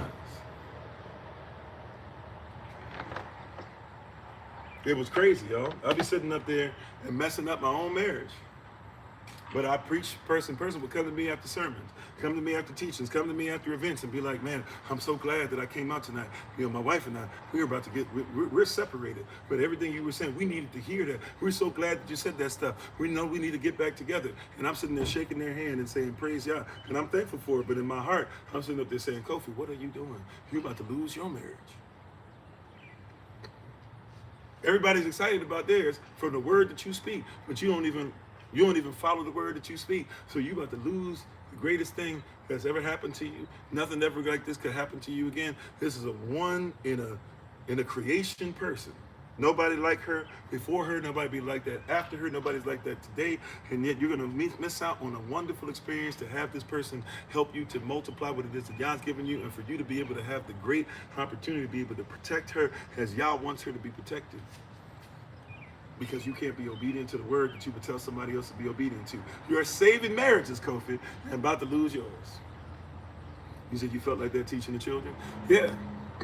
You saving children. You helping children to grow in the word. And then you're going back home and you can't fit. You're helping persons to put money in their wallet. And you have nothing in yours. You're helping men to be confident. Meanwhile, you don't know how to be able to speak to your own wife.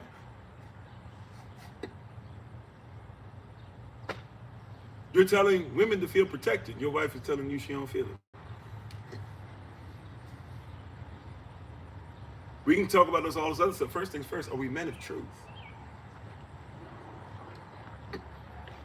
Sisters, are you women of truth? Well, he did and blah, blah, whatever, sister. The truth. But I am telling the truth. No, I'm not saying that he didn't do. I'm asking you, are you a woman of truth? Do you respect Yah? Are you able to respect Yah and to tell the truth?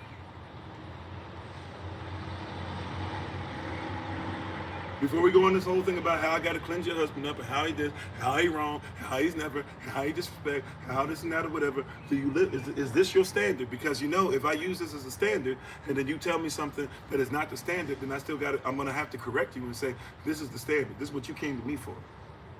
I didn't come to you, right? Because I'm not married to you. I'm not married to your husband. It's not even possible, right? You came to me talking about he need to get himself together. Okay. But if he couldn't get himself together, the standard is going to be this.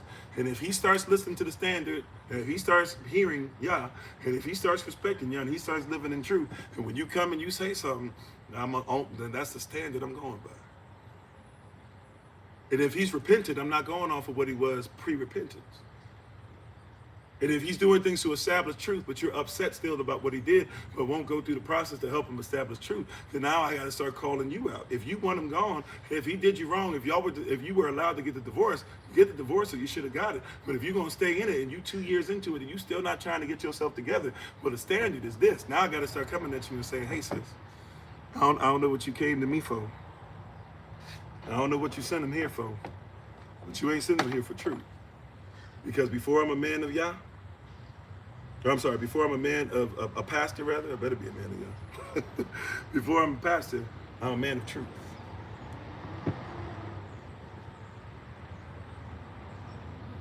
My father's not listening. Okay, well, this is the standard. Now, I'm going to teach you to honor them, though. But if they start getting into anything or they do anything that the Bible says that we should go ahead and do, and you say, well, I don't like the fact that they said this, so that's why I don't honor them. The Bible doesn't say you stop honoring them because you don't like something they did. You don't have to be a doormat to any man, to any woman, including your mother or father, but you don't dishonor them. You don't have to cuss them out to make it a point to tell them you're wrong.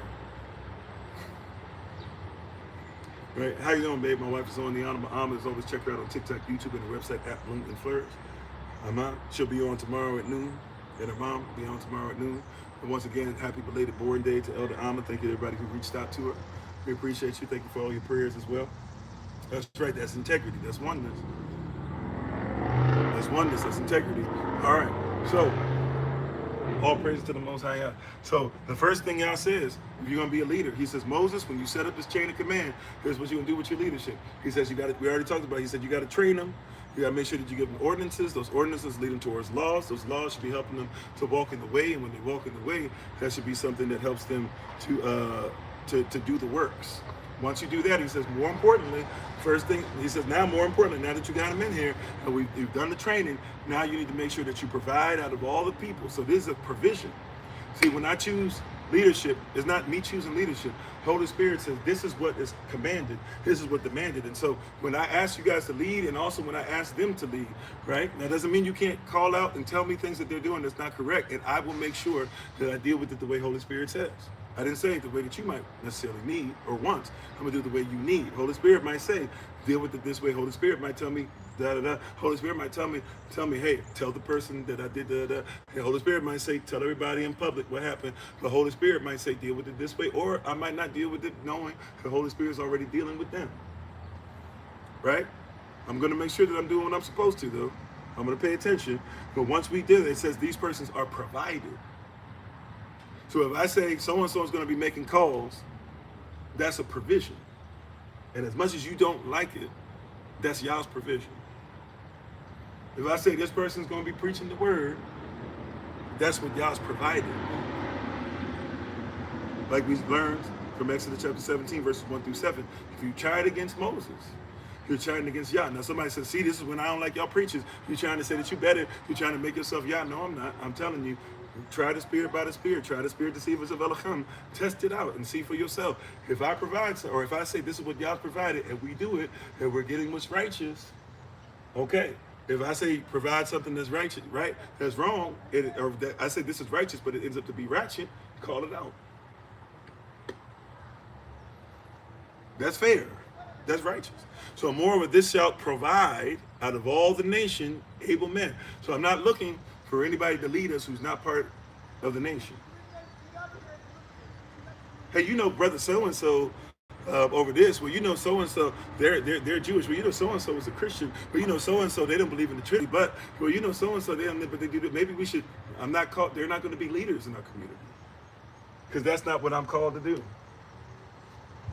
Come on, you want me to be Moses, or you want me to be you want me to be like Moses, or you want me to be like the world? If they don't believe what we believe, why would we put them in charge? That's why they even got to go through the process of being born again. So we can see, are they ready? The same like they got to have a process that they're supposed to go through in order to be married to you and stuff. We got to figure out if they can go through the process. Thank you. We got to see if they're in the process to even be able to be Israel, to be SOC, to be leadership at this branch of Zion. Right? And they got to go through so we're providing a service. So these are people provided out of us who should be able, they fear Elohim, they're men of truth. Watch this, they hate covetousness. I'm gonna go a few minutes over, we're almost finished. They hate covetousness. What does that mean? That means that they cannot stand it when somebody is always trying to get what somebody else got. That's the type of leader that I'm supposed to have. I shouldn't have leaders that are always upset that somebody else gets to preach.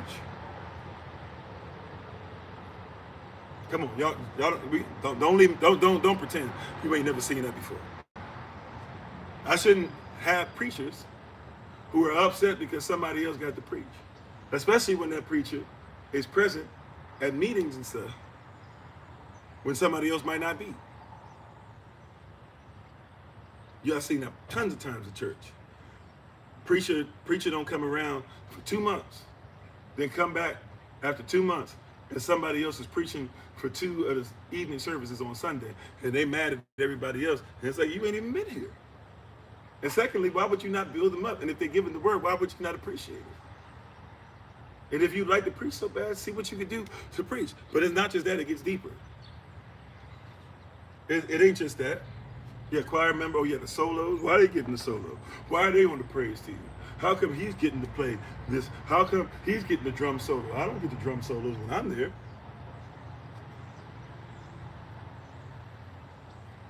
No nationality, no nation, no oneness, no holiness, being a whole, no togetherness. Right? But it gets deeper than that. Because you'll have persons who are up there, oh man, I'm so this and that. How come how come her stuff? Everybody bought her product, they didn't buy mine. How come you said hello? I used to get persons like that. I try to say hello to everybody. Sometimes I might miss somebody. I had one person who apparently would come in, wouldn't say anything. If you don't say anything, it makes it more difficult. But I have. You have persons come on different platforms, and so I might miss them a couple times in a row, and then it was, and during a live session, did it like 2-3 times in a row. It's been several persons have done this, to be honest, right? It was like, you didn't say anything to me. I didn't say anything to me, or send me texts or calls. Do you not like me anymore? Do you not have love for me anymore? What's going on? Oh, you didn't say anything to me today. Actually, I did say something to you today. Did you not catch it? Well, maybe I was on and off real quick. Well, I mean, okay. But also, too, if I miss you, I'm a human being. We got at least 2 to 3, used to be, I'm trying to get it back to what it was, 3 to 5, 5 to 6 things going on at the same time. Yeah, I might miss you. I'm setting up things. Sometimes I got, just like today, it's raining. I'm running, trying to make sure that the stuff doesn't get fried up. And then you're upset because while I was trying to make sure stuff wasn't getting fried up, I might have missed your name. But I'm just saying, it gets deeper. We start to let covetousness, why somebody else get what I don't have. We start looking at each other, how come they got the anointing? I'm telling you. Yehoshua dealt with that. Our Messiah went back to his people, where he grew up, his boys, his family, and went back there to preach a word. And if they had received the word, they could have received barak, they could have received blessings, they could have received all types of stuff. They could have received miracles. And nobody listened to it because when he preached it, they were astonished. They were like, man, he is preaching that word. He got the gift, but how come he got it? How you hating on the Messiah who came to give you because he loves you, because y'all grew up together? How you gonna hate on the Messiah for coming to give you what he's given everybody else and then some? You don't think he would have gave you just as much, if not more so? But you couldn't stand that he had something that you didn't. Our leaders can't be covetous. And he says, not only can they not be covetous, he says, and so you have to place them over persons. Place them over persons. Such place over. That means that if these persons are put in a position, they're over you because they're trusted. Promotion doesn't come, this is within Israel now. Promotion doesn't come from the east. Doesn't come from the east, or the west, or the north, or the south. But it comes from above. That's right, not realizing that person got the gift. Promotion doesn't come from any direction that you're looking at. It comes from Yah, if it be in the kingdom. So I work earnestly. I pray about it. I'm training, and I'm seeing what persons will do with it. And when somebody's doing what they're supposed to, I place you over it. I'm not going to look over your shoulders, but now I'm realizing, especially as I get older, I do have to every once in a while peek. I do have to listen. There are persons who are getting comfortable enough, as they should have been the whole time, to be able to come to me and say, hey, so-and-so is not necessarily doing what the word says, or so-and-so did this. I don't know if I like it. I'm just going to tell you the truth. You do what you do. And when I hear some of it, I got to go, oh, yeah, so-and-so is off. Yeah, you're right. We don't move like that. We're not authorized to do that, such, etc. We don't treat our neighbors like that. We don't treat fellow members of Israel like that. If it's the truth, it's the truth. They got to be authorized. So you authorize, I'm going to place you over. That means you're over it. That means that now you've been authorized. That means you also have authority. If you have authority, then that means what? I can hold you accountable. As we said, I can't hold you accountable if I don't give you authority. So if you want to be over it, I place you over it. At-Sham Yechava, right? I place you over it. At-Sham Savar at Musa. As the law of Moses says, I place you over it. Right? As Moses followed his priest Jethro, and the priest Jethro said, Moses, if you do this, I promise you'll be barak, I promise you'll be blessed. I'll leave you over it. But now that means if it's not happening the way it's supposed to, you're going to be held accountable. And it says when you place over them, there'll be rulers of thousands, rulers of hundreds and rulers of 50s and rulers of 10s. That means that some of you will have more persons to be over. Some of you will have less. Show what you can do with less, and one day there will be more, right? If you can show that you can do well as a ruler of, or that you can be faithful over a few things, then Yah says the promotion is for you to be rulers of many. Show that you can take care of the 10. Some of y'all waiting for coming in on thousandaire stuff, and you ain't ready for tendenaire stuff.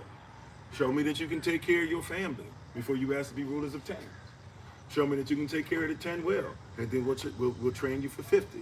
Show me that you'll take care of the 50, and then let's start seeing what you do with 100. Show me what you can do with 100, and then let's start talking about 1,000. Because by the way, I'm putting you in position, according to the word, I'm putting you in position because a lot of stuff that's minor, all the minor stuff, you're supposed to handle that. Only the major stuff comes to me because I'm supposed to be in position to hear from Yah and to be able to get rest. And all of us are supposed to share each other's burdens, right?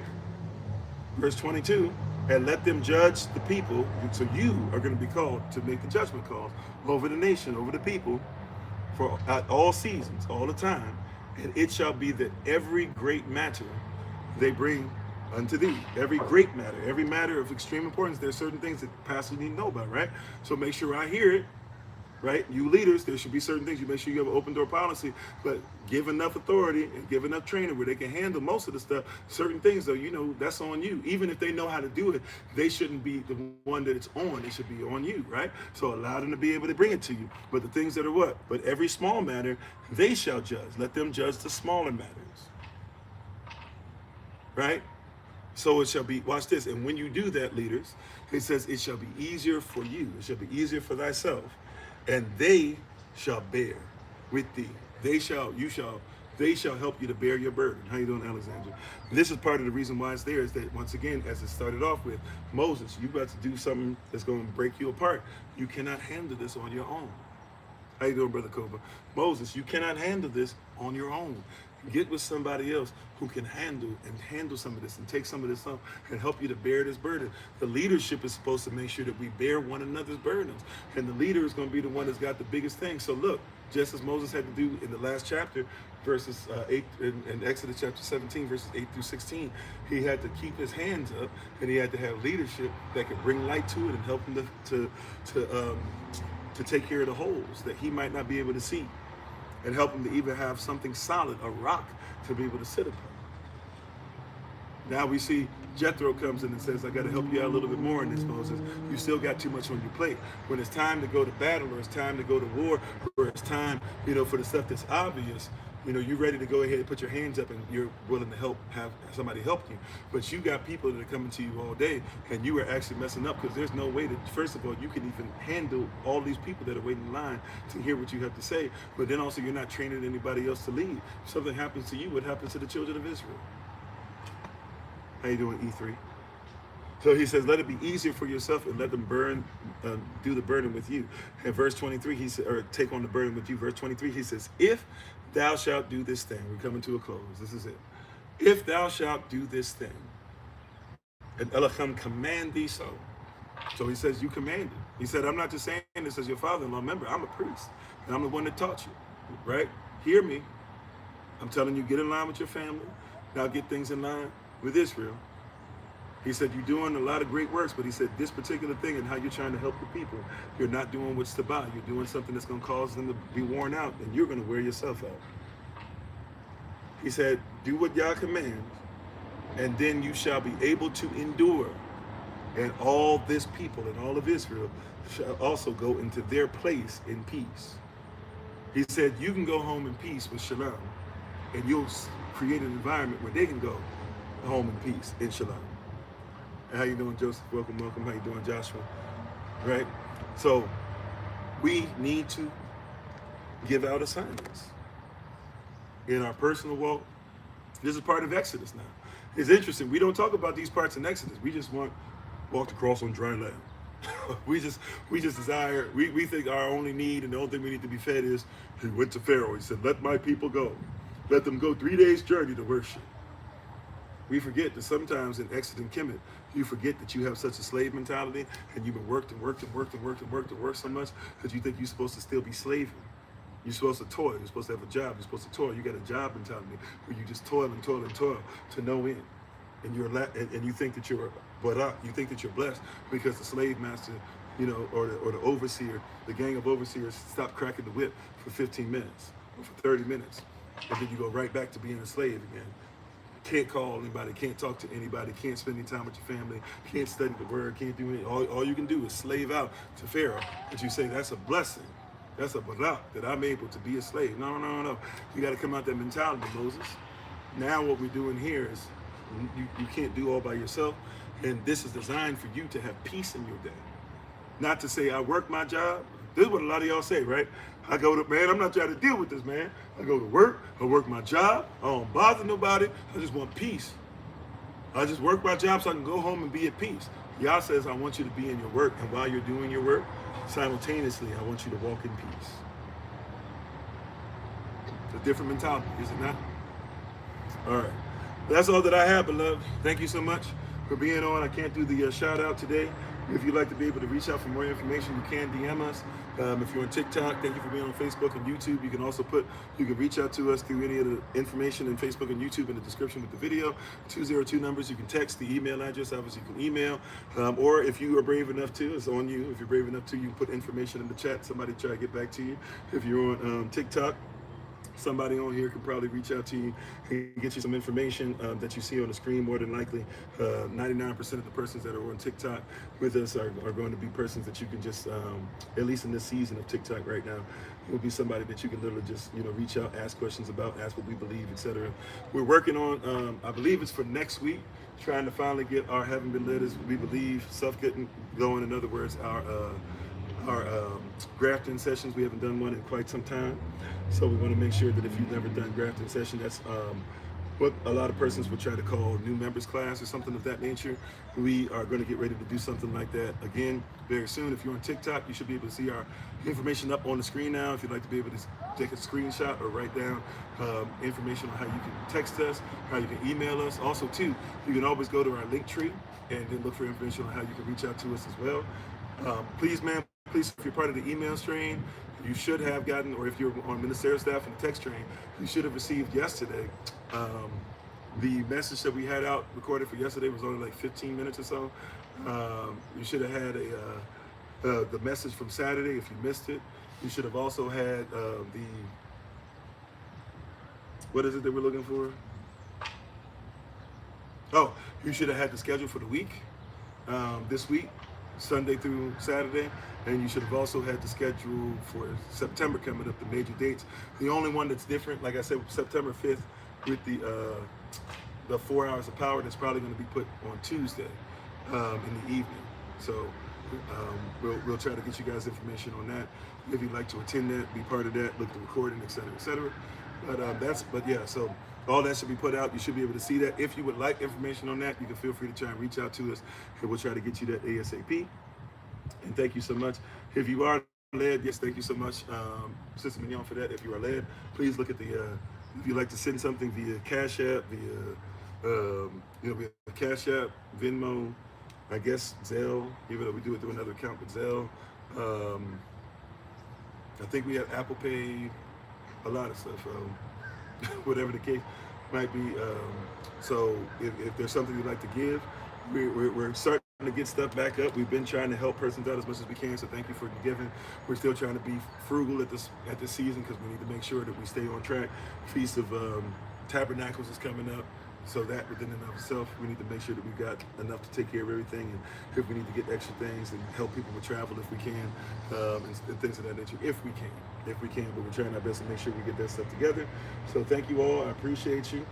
Yes, thank you, Sister Deborah, for being on, and please let's continue to pray for Sister Deborah. Everything went well with the surgery, but still going through the healing. So please keep her lifted up in prayer. How you doing, Sister Yvonne? If I missed anybody today, please forgive me. Thank you for joining us on YouTube, Facebook, TikTok, and any other platform that we might see you on later. We're thankful, we're grateful, and we're appreciative for every single thing that you guys do to help us. How you doing, Tahiti Sweetie? So once again, if you missed it or you're coming on late for some reason, just simply look in our go on to YouTube. You can look for for the recordings of these.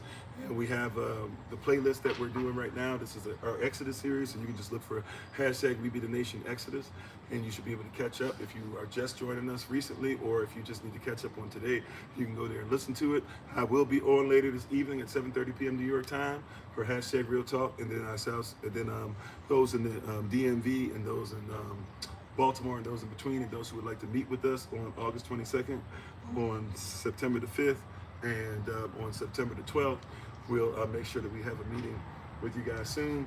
We might start having a meeting with Georgia folk. I'm not sure exactly where we'll be, but the Day of Atonement will be coming up, and I'll kind of be treating that like a live session in the evening. But if there are those of you who would like to come by and spend some time together on the Day of Atonement, and maybe we can try to work something out, that's going to be September the 20th. So I'll try to run that by Sister Monique and everybody in Georgia. Hopefully you'll be able to get, look out for that text, and we'll see if we can possibly put something together. And then right around the corner, September 25th through October the 3rd, Feast of Tabernacles. So prayerfully everybody's ready to go for that, and everybody's ready to have a grand old time, ready to celebrate Yah and be in his presence and do what we're supposed to. And I think that's all that I have. And thank you for being on once again, Brother Yosef and Sister Danielle and the family. Thank you everybody for being on. Appreciate you. Hopefully you got something out of this word that can help. And if I don't catch you for the rest of the day, Elder, I'm gonna be on at noon tomorrow. I'll be on in the evening. Tomorrow I will not be on in the rising tomorrow, but I'll be on the evening tomorrow. I'll be on the evening on Wednesday or Wednesday as well. No live session in the rising tomorrow and Wednesday, just evening sessions, but there will be a noon session for Elder Alma on Blooming Flourish 3 and with Sister Rose. All right, so thank you everybody, appreciate you again. That's all that I have. You guys take care. Have a tabach day, have a great day, have a great time.